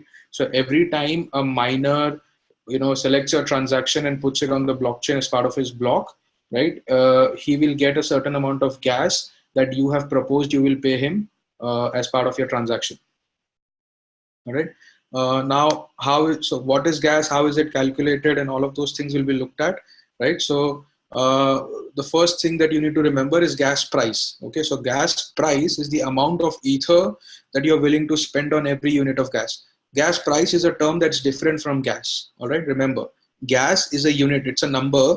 Okay, that you have spent. So it's so basically think of gas as like the price of a product. All right. So think of it like kilogram or milliliters, right, or liters, right? So all of these are terms of either calculating weight or volume, etc. Right? Gas is a way of calculating the amount of computing resources that was spent in executing your transaction. Okay. Uh, so the amount of gas that your transaction spends, right? That you have to now say, okay, if my transaction spends 20,000 gas, right, this is the price that I will pay for every gas that is spent, right? So the gas price is basically the amount of ether you're willing to spend, right? And it is measured in a unit called GWE. Okay, so now just like Bitcoin had the lowest denomination called Satoshi, okay, Ethereum has the lowest denomination called WEI. Okay, one WEI is 10 raised to 18 ethers. Sorry, one ether is 10 raised to 18 WEI. All right, and one GWE is essentially is essentially 10 raised to 9 WEI. All right, you might think, why is it so? Well, I mean, it's just it's just terminology, right? That's how the creators decided the names for these units to be, right? So one ether is 10 raised to 18 WEI or 10 raised to 9 GWE. All right. So when you're deciding the gas price, you're putting that price in terms of GWE, right? Which means 10 raised to 9 WEI. All right. There are calculators available online that lets you convert from like ether to gas to WEI. So you don't really have to sort of memorize. I mean, it's always good to have a good sense of this, but when you're sort of coding or building on top of Ethereum, right? An easier way to sort of just run a calculation from these online calculators and calculate what value you want to put there, right?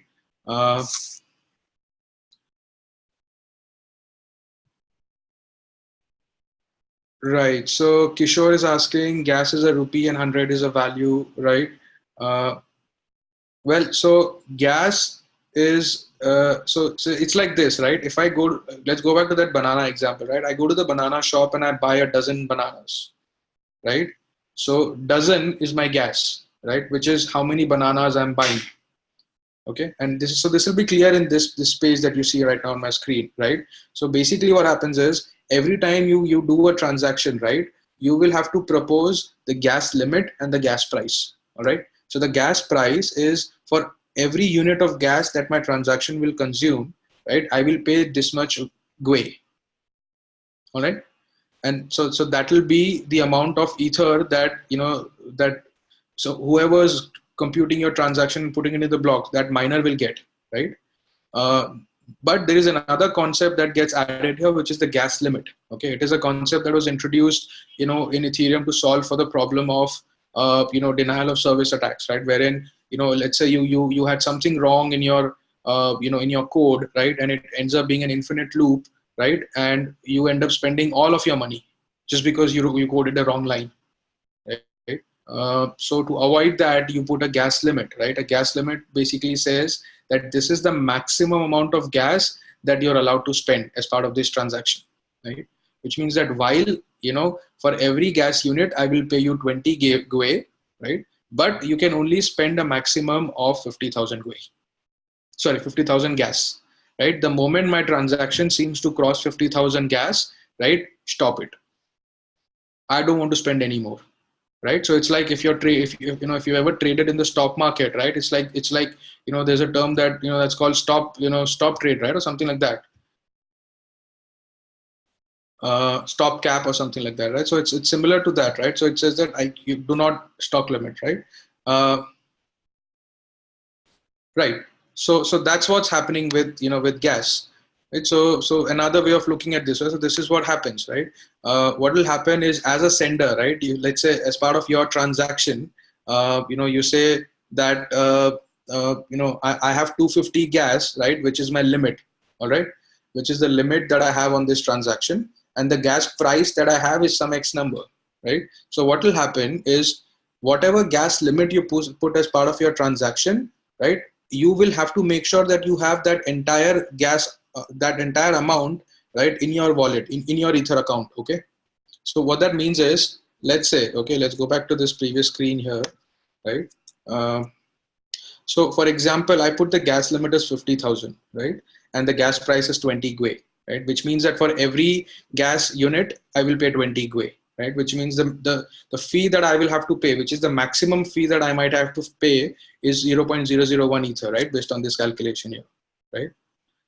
So it does not mean that this is the fees that I will definitely have to pay. But if my transaction ends up consuming all of the gas, then I will have to pay this, right? So what happens is, when you do send the transaction, right, you will have to make sure that you have at least this much, the maximum Ether available in your transaction, in your account, right?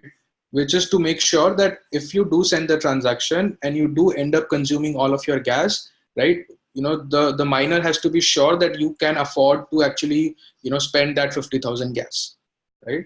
So what will happen is, as part of your transaction, right, your maximum gas amount, right, is what is sent. Okay.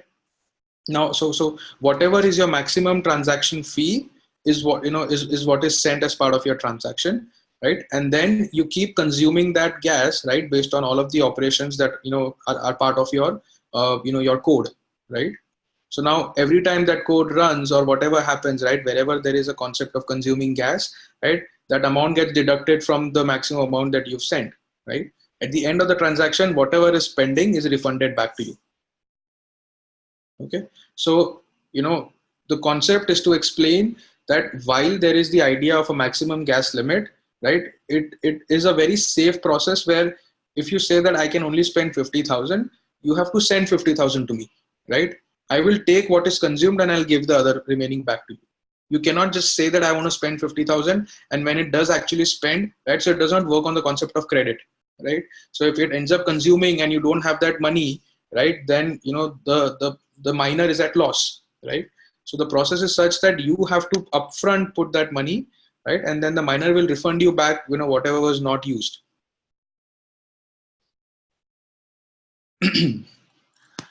Okay. So Satish Krishna is asking, it's like doing a transaction to purchase a gas cylinder, right? 1 kg is 50 rupees, which is the gas price. 14.5 kg is what I purchase in a cylinder, which is the gas limit. So I pay 15 to 14.5, which is the Ether. Well, yes, so that is true, right? So 14.5 kg is how much gas you can put in the cylinder, correct? So that's the limit that you have. And what you're saying is, for every kg of gas, I'm going to pay you 50 rupees, right? So when you buy a cylinder, right, because that cylinder is completely full, right, which is all 14.5 kgs, is filled into that cylinder, right, you'll end up paying 50 times 14.5, right? If you bought a half cylinder, right, then you would have paid less, right? So let's say if the HP guy walked into your house with a half filled cylinder, right, then he would refund you back, some of the money that you would have paid, let's say through a bank transfer to the HP dealer. Right. So yes, so now this is to explain what happens if you run out of gas, right? So what that means is, obviously, you said that 50,000 is my limit, right? And you send that money as part of your transaction, right? The miner starts using from that money in running your code, right? But figures out at some point in your code that, more money is needed, but, all of it has been ran out of, right? So now there is no new money left, which means there is no new gas left. And when that happens, right, which means the maximum amount of gas that you could afford for that transaction has been expended. When that happens, your transaction will be refunded, will return an error, right? And all of the gas, right, that is essentially spent till now, right, will not be refunded back to you.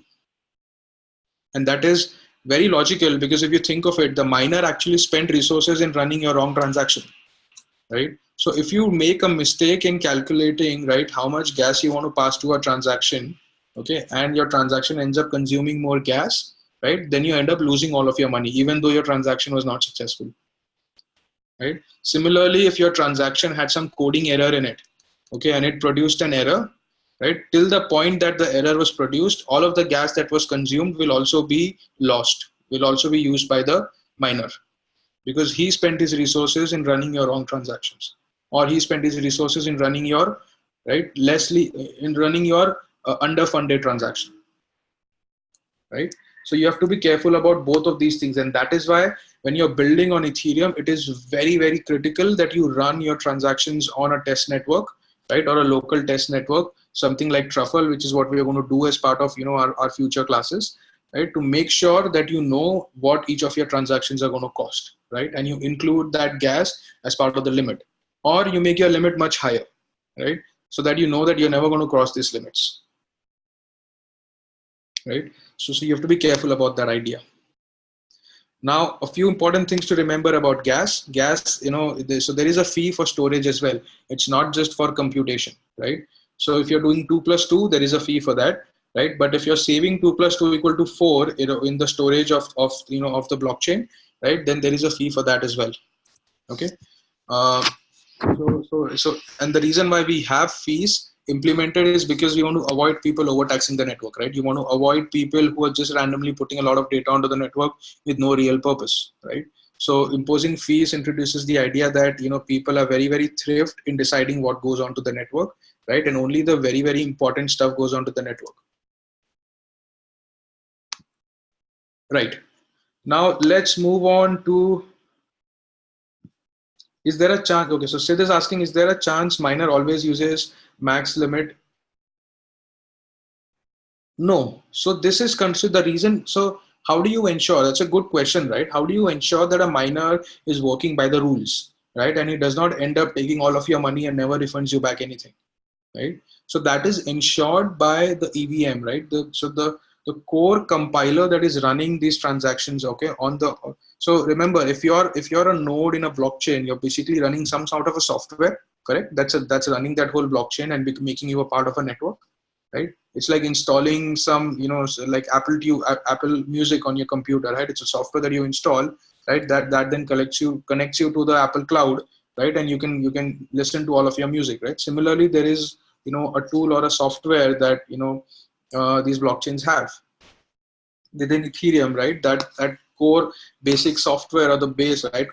Technically called the compiler, right? That is what has this whole, gas consumption logic built into it.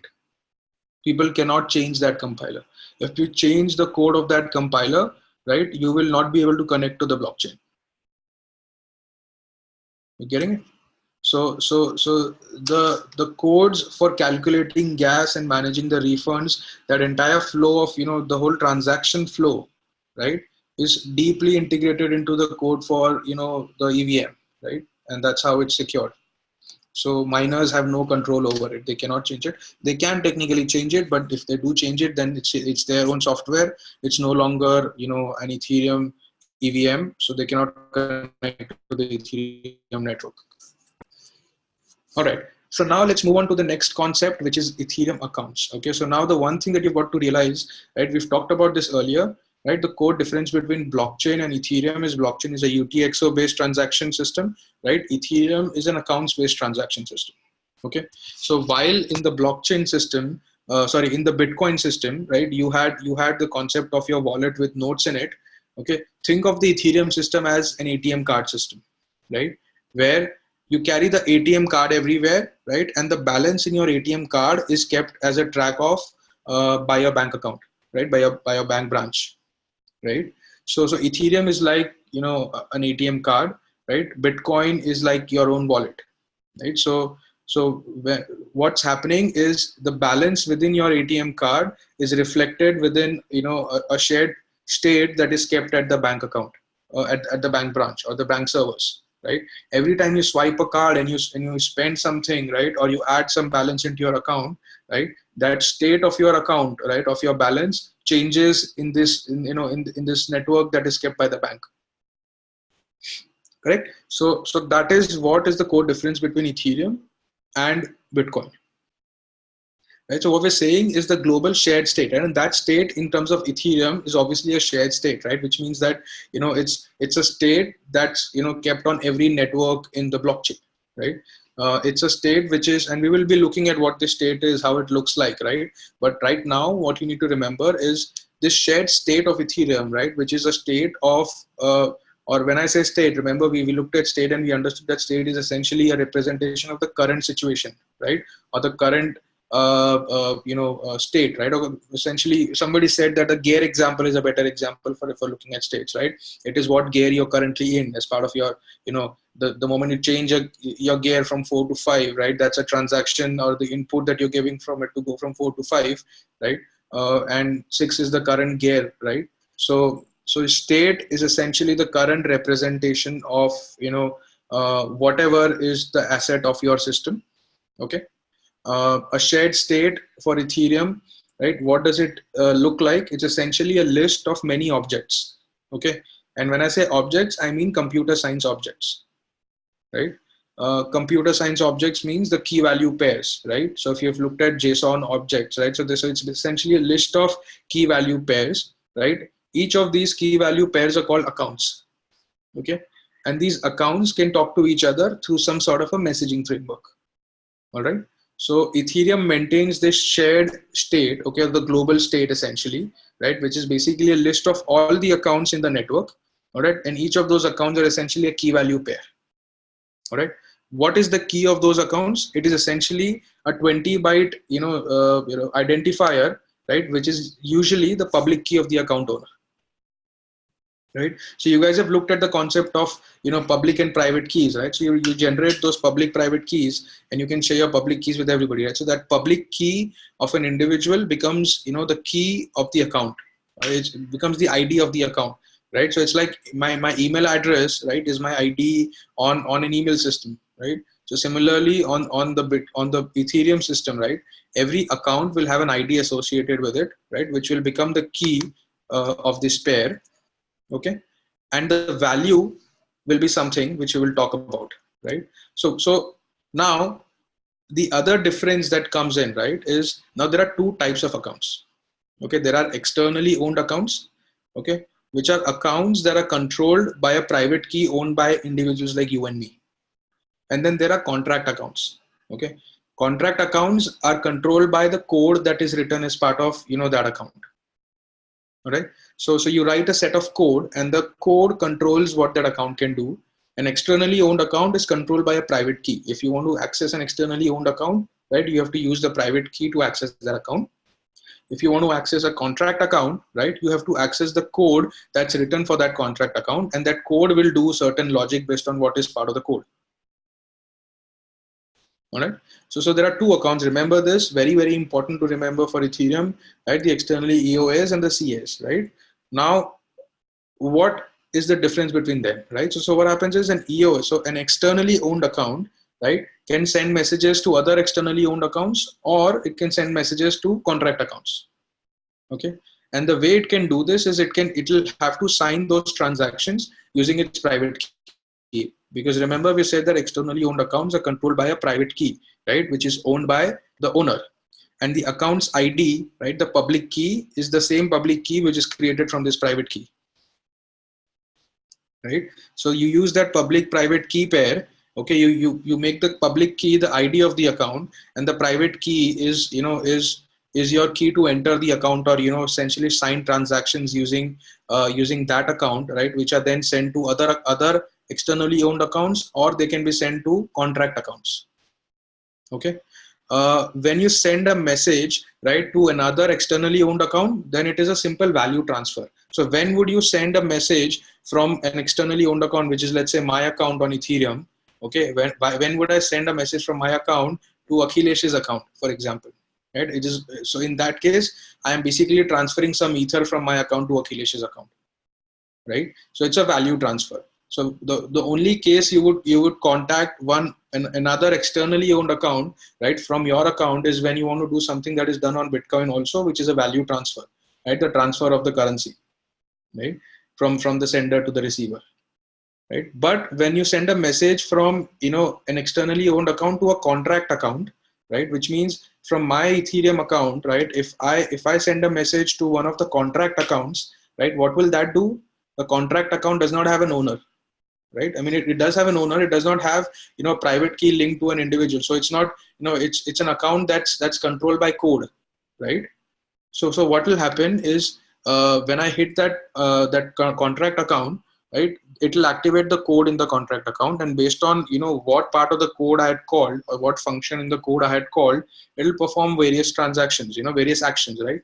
That actions could be transferring tokens to somebody, or, doing some sort of logic, right, which means that if today is a Monday, right, then only send, 5 rupees to somebody else, right? Or, only if I have 100 rupees, send 5 rupees as a commission to somebody else, right? So you could do all sorts of logic, right, which is activated when you send a message from your account, which is an externally owned account, to a contract account, right? All right. So remember this, only externally owned accounts, right, can initiate new transactions. Okay. Contract accounts are controlled by code, right? They're not controlled by an individual. So contract accounts cannot start new transactions. Okay. Only you, me, all of the individuals, the external world can only connect to externally owned accounts. And from there, we can call these, initiate these transactions. Okay. Contract accounts can do transactions, but only in response to the incoming transaction. So what do you mean by that, right? So if I, from my account, called a contract account, that contract account can then call some other contract account if it was required as part of the code. Okay. But a contract account cannot directly initiate a transaction with another contract account unless it has been triggered by an externally owned account. Okay. So that's very important to remember. This image will sort of, solidify this in your mind. So you have an externally owned account, right? A transaction that is triggered by an externally owned account can go to a contract account, right? The contract account can do an internal transaction to another contract account, right? But unless there is this initial transaction, right, the contract account cannot do anything. All right. So there are two types of transactions that can happen from an externally owned account to another externally owned account, right? In which case it is a value transfer, or from an externally owned account to a contract account, in which case it is a transaction that calls one of the methods inside of the contract code. All right. Now, so in summary, what we're saying is any action that happens on the Ethereum blockchain is always triggered by transactions that are fired from externally owned accounts. So remember this, right? So 90% of the times in Ethereum, right, when you're working with accounts, they will always be externally owned accounts, because your accounts, somebody else's accounts, a friend's account, they're all externally owned accounts, right? Accounts that keep the smart contract code inside of them are the contract accounts, right? You trigger those accounts from your externally owned accounts. right? Now let's talk about the Ethereum account architecture as a summary, right? So what we are saying is, remember we talked about this idea very briefly. We said that the Ethereum account is a key value pair, right? The key is a 20-byte unique identifier, right? And the value is a state. Okay. Now the value is, and the value is a state, which means what is the state, right? So this state is essentially an array of strings. Okay. And these are the 4 strings that the state is an array of. So it's a part of these 4 things. What are these 4 things? Nonce, right? A nonce is essentially a number that is incremented by 1, right? Every time a new transaction is done from the account. Okay. This nonce is different from the nonce that you use for mining. Remember this. Okay. It's not the same nonce that you use for mining. It's different, right? And this is the nonce that is, that is incremented by 1. It has a specific purpose to it, right? It is done to solve for that double spend problem that comes because of, because of the Ethereum network being, having such fast block producing speeds, right? 15 seconds. Right, so you can read in more detail why a nonce is required, but you don't really need to understand why a nonce is required unless you're actually building a blockchain network, right? The thing that you need to remember is nonce is part of the state, which is your account storage, right? So what happens is every account is essentially identified by its unique identifier, which is the key, right? And the value is essentially a combination of nonce, the balance, right, which is obviously the balance that the user has, right, which is the balance of ether represented as V, right, which is the smallest unit of ether, right? And then there is the storage root. Okay, storage root is essentially, remember Merkle trees have a root that represent all of the multiple values that that are available as part of let's say transactions are 10 in number, right? If you want to represent all of those transactions in a single root, right? So you take the Merkle root, you take a hash of it, and that becomes your Merkle root hash, right? So a storage root is essentially a hash of your storage content, right? So every account has a storage space. Okay, so it's called an account storage, right? It is the storage that the account uses, right, for keeping those persistent values as part of the state, right? So what you do is you take a hash of all of those state values, the storage values, right, and you put the storage root as part of your your state, right, your account state. Finally, the 4th thing that becomes a part of your account state, right, is your code hash, right, which is basically a hash of your code that you've coded for this account. If this is an externally owned account, right, your code hash will be blank. Like it will be an empty string, right, because there will be no code, right? Only if this is a contract account, there will be code here, right? So this is how it looks. Externally owned accounts, essentially, right, they have a key, right? And then the value is essentially the nonce, the balance, the code hash, and the storage root, right? Contract accounts again have nonce, balance, code hash, storage root. For externally owned accounts, the code hash will be blank, right? All right, so now we have a few questions. Let's quickly look at them. Suresh is asking, can EOA create new contracts? Of course, yeah. So externally owned accounts are responsible for creating new contracts, right? That's the only way you can create new contracts. So as part of your transaction, there is one variable inside of the transaction header which defines if this transaction is meant to create a new so when you're doing a transaction, right, you have to and we will look at this when we cover transactions. Okay, so let's actually wait for that part, and then it'll be very clear. Yeah. You mentioned there is no owner for contract account. So is it so, or the creator is the owner? So the creator is the owner. I might have sort of misrepresented that briefly there, right? When I said it doesn't have an owner, I meant it doesn't have a controller as an individual, right? So the controller of the contract account is the code itself, right? So once it has been deployed, right, it can only be triggered through the code, right? It cannot be changed, it cannot be mutated, none of that can happen, right? Once a contract account has been deployed and the code has been put in there, right, the code's hash becomes a part of the root hash that we talked about here, right, the code hash, and then it can never be changed. So if you by mistakenly put wrong code as part of your contract account, right, you will have to now create a new contract account with the new code. You cannot change it, right? And that wrong code will always be available for people to use. You cannot remove it also. Uh, so Ajit is asking, please explain nonce here again. All right, so nonce, Ajit, it's just a way of incrementing a number. So it's basically a count of how many transactions you've done from this account, nothing else, right? So the nonce starts from 0 when you create a new account. Every time you send a new transaction from this account, right, it increases the nonce by 1. Or in case of externally owned accounts, sorry, in case of contract accounts, right, every time you trigger a function in that contract account, as part of the smart contract code, right, the nonce increases by 1. The reason why you have a nonce in there is because when you send transactions, right, this nonce is included as part of that transaction, so that the receiver knows, right, that this transaction, if your transaction says that your nonce is 20, it checks against the nonce in your account, right? And because this nonce is publicly visible, basically. Okay, so it checks against the nonce in your account and makes sure that the transaction that you've sent, right, is a new one, right? So it's basically to avoid a problem called double spend problem. What that means is if an account tries to do that same transaction twice, right, the receiver should be able to catch it, and that is why there is a number that is maintained in the account, and the same number has to be included when you send a transaction, right? So if there is a gap in the number, then the receiver knows that this transaction is being repeated.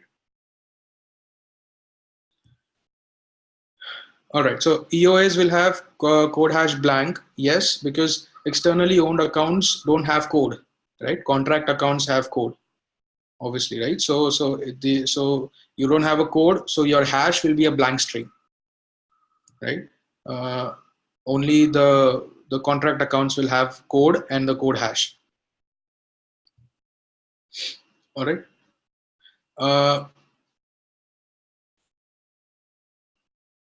Suresh, your question says verification or validation. I'm not sure if I understood that correct. What's the context for this question?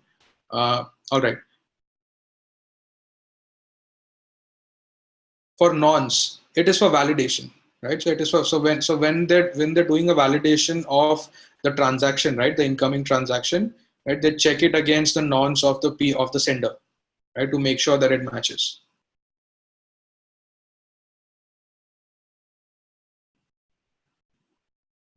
All right, let's move ahead. So essentially, right, we've looked at how an account is essentially a combination of a key, right, and a state, right? A state is a combination of those 4 values that we looked at, right? A state is a combination of these 4 values. Now what happens is in an Ethereum system, essentially, right, this is how it looks. Okay, so an Ethereum blockchain is essentially a combination of these blocks that you're seeing. Each block, right, has three main concepts, which is a transaction root, a state root, and a receipts root. Okay, so we will look at transactions root and receipts root later on, right? But a state root, right, is essentially a root of the state tree. What is a state tree? This is that global state that we were talking about earlier, right? So the global state can also be called a global state tree, right? And it is basically a list of all the accounts, right, which we were talking about. So every account in the Ethereum ecosystem, right, becomes a part of that state tree, right? And every account within itself has 2 things, right? It has the key and the value, right? So now that value itself, right, has one variable, which is storage root. And the storage root is actually a root of all the storage inside of that account, right? So these are the levels, right, the hierarchy levels. So what will happen is every account will have the storage space, right? And the storage can have a lot of variables, right? Every time you code something, right, you will use a lot of variables. So all of those variables will be, if you persist those variables, they will become a part of the storage, right? You will take a hash of that storage, which will become your root hash, which will become your storage root, right? And that storage root becomes part of your account, right? And all of those accounts together, all of those accounts together become the state tree. Okay, and the hash of this state tree gets added to the block. Okay, so this hash of the state tree is a representation of the current state of the whole network. Okay, so what is happening is, let's say for example, your account balance, right? Your account balance, if you realize, is never added to the blockchain. Okay, it is actually kept as part of a state tree, right? And the hash of that entire state tree is added to the block, right, as part of the state root. So if something were to change as part of the storage, right, the state root will mismatch and you will know that there was something wrong. If something were to change as part of, the state tree, which has these values inside of it, right? If somebody were to change the balance, right, the state tree will change, and the state root will mismatch, right? So the state root is making sure that there is immutability across all of the values that have formed a tree. Okay? So this is how the global state is formed within Ethereum, right? And just to look at this a little more in detail, right? So this is the state root. This is, a snapshot of the different values that become a part of the header of Ethereum blockchain, right? Don't look at it right now. The only thing that we care about is one such value in the header of Ethereum blocks is state root, right? Right. And this state root, how is it formed? It's formed by taking, the Merkle root hash of all of the key value pairs, right, that become the accounts. Okay. So every block that Ethereum produces, okay, it puts a state root inside of it. That state root is a representation of all of the accounts in the Ethereum ecosystem right now, right, and their balances currently. So every 15 seconds when a new block is produced, right, all of the balances across all of the accounts in the entire network, right, their hash is put onto the new block. So at any point, these are like checkpoints, right? So for every time a new block is produced, you know that this was the state of the network at that point. And that state included the balance, the state included, right, the code that was produced for that, so that smart contract and all of those things. Right? And that is how Ethereum manages immutability of the code and the balance, as part of the state tree. Right. So this concept of the Merkle Patricia tree, right, which is the state tree that Ethereum uses, is a good innovation that Ethereum brought in. It's a proprietary concept that Ethereum brought in as part of their implementation.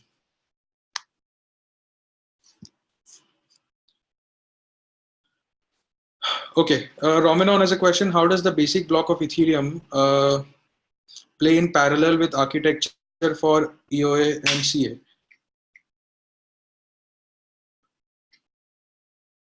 Okay, so this is exactly what we were looking at, Romanon, earlier, that the basic block of Ethereum, right? This is the basic block of Ethereum, right? And as part of its header, remember I said that every block in every network, right? In most of the networks will have a header and a body, right? So as part of its header, it's got various metadata. One such metadata is the state root, right? The state root is used to represent the state tree, right? The state root is a Merkle tree root hash of the state tree, which is a list of all of the accounts, right? Which includes the EOA accounts and the CA accounts. Right, so that's how a block is a representation of the current state of all EO and CA accounts across the entire Ethereum network. Right, Akhilesh is asking, is state root have the transaction tree, state tree, nonce value, etc.? Well, no, all of those are different values. So they are all different parameters inside of the block header. State root is one such parameter, right? The transaction tree, the transaction root is a different parameter. The receipts root is a different parameter. The nonce is a different parameter, right? So state root is one such parameter. It's one of the most important parameters for looking at the immutability of the state, right? Okay, so now we're looking at transactions, right? Well, so I have a question here. This was scheduled for 8 to 10. We are actually already past 10.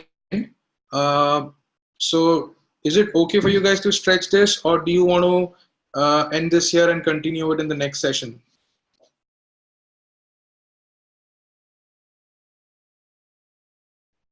Well, it's a fairly long session. We are only about 3/4 through. I don't intend to continue till the end, but you guys can let me know what's the maximum time we can stretch this to, right? I'll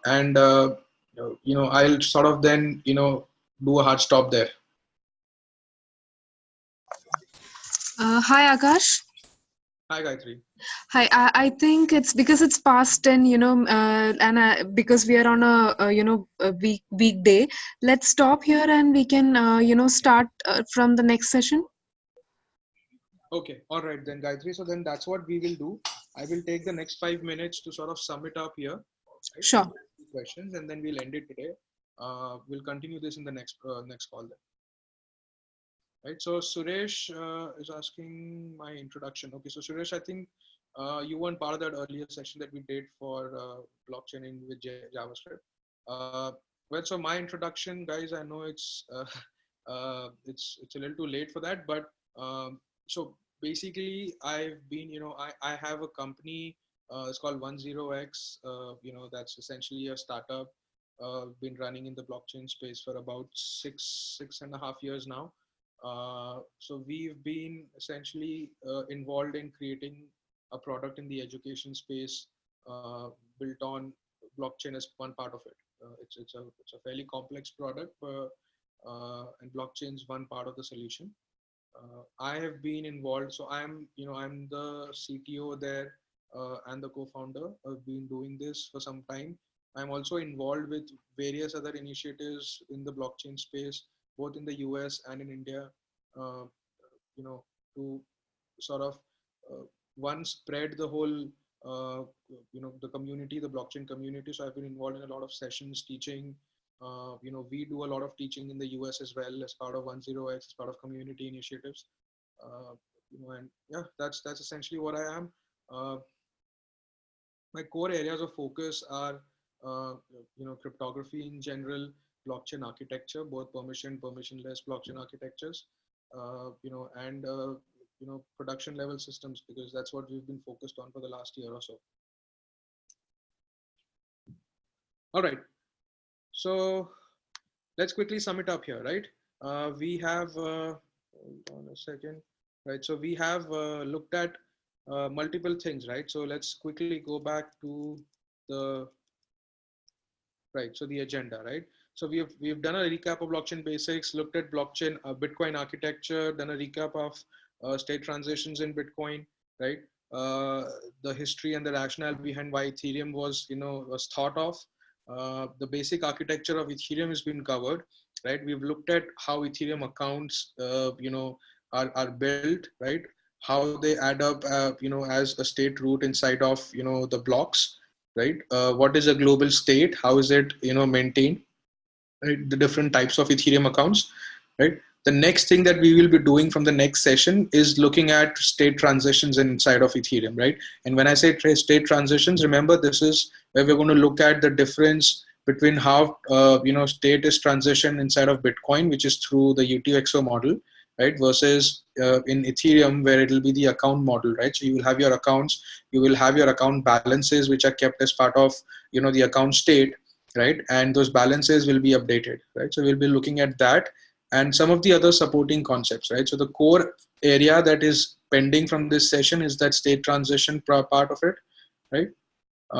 And then we will be moving on to some of the other supporting concepts like tokens, Coinbase.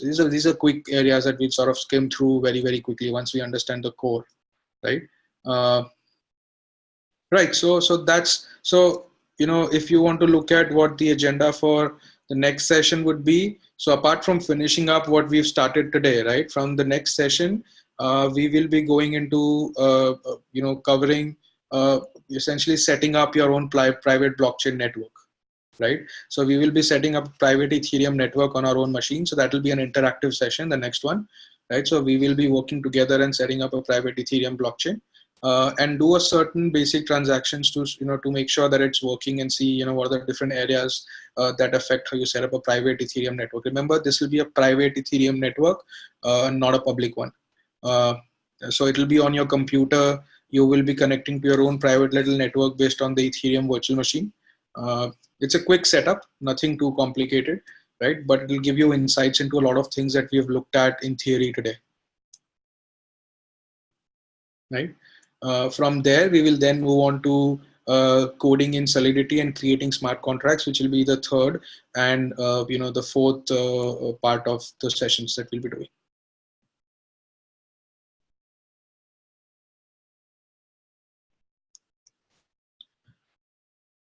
Right. All right. So I think that's it for the night. You guys have any questions?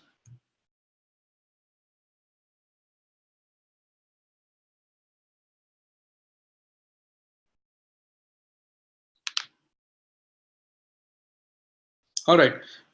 Thanks a lot, everyone. You guys have a good night. I will see you guys again. I think the next session scheduled for the Saturday.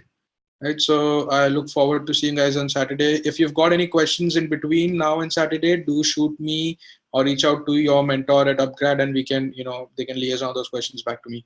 All right. Thank you, everyone. Good night.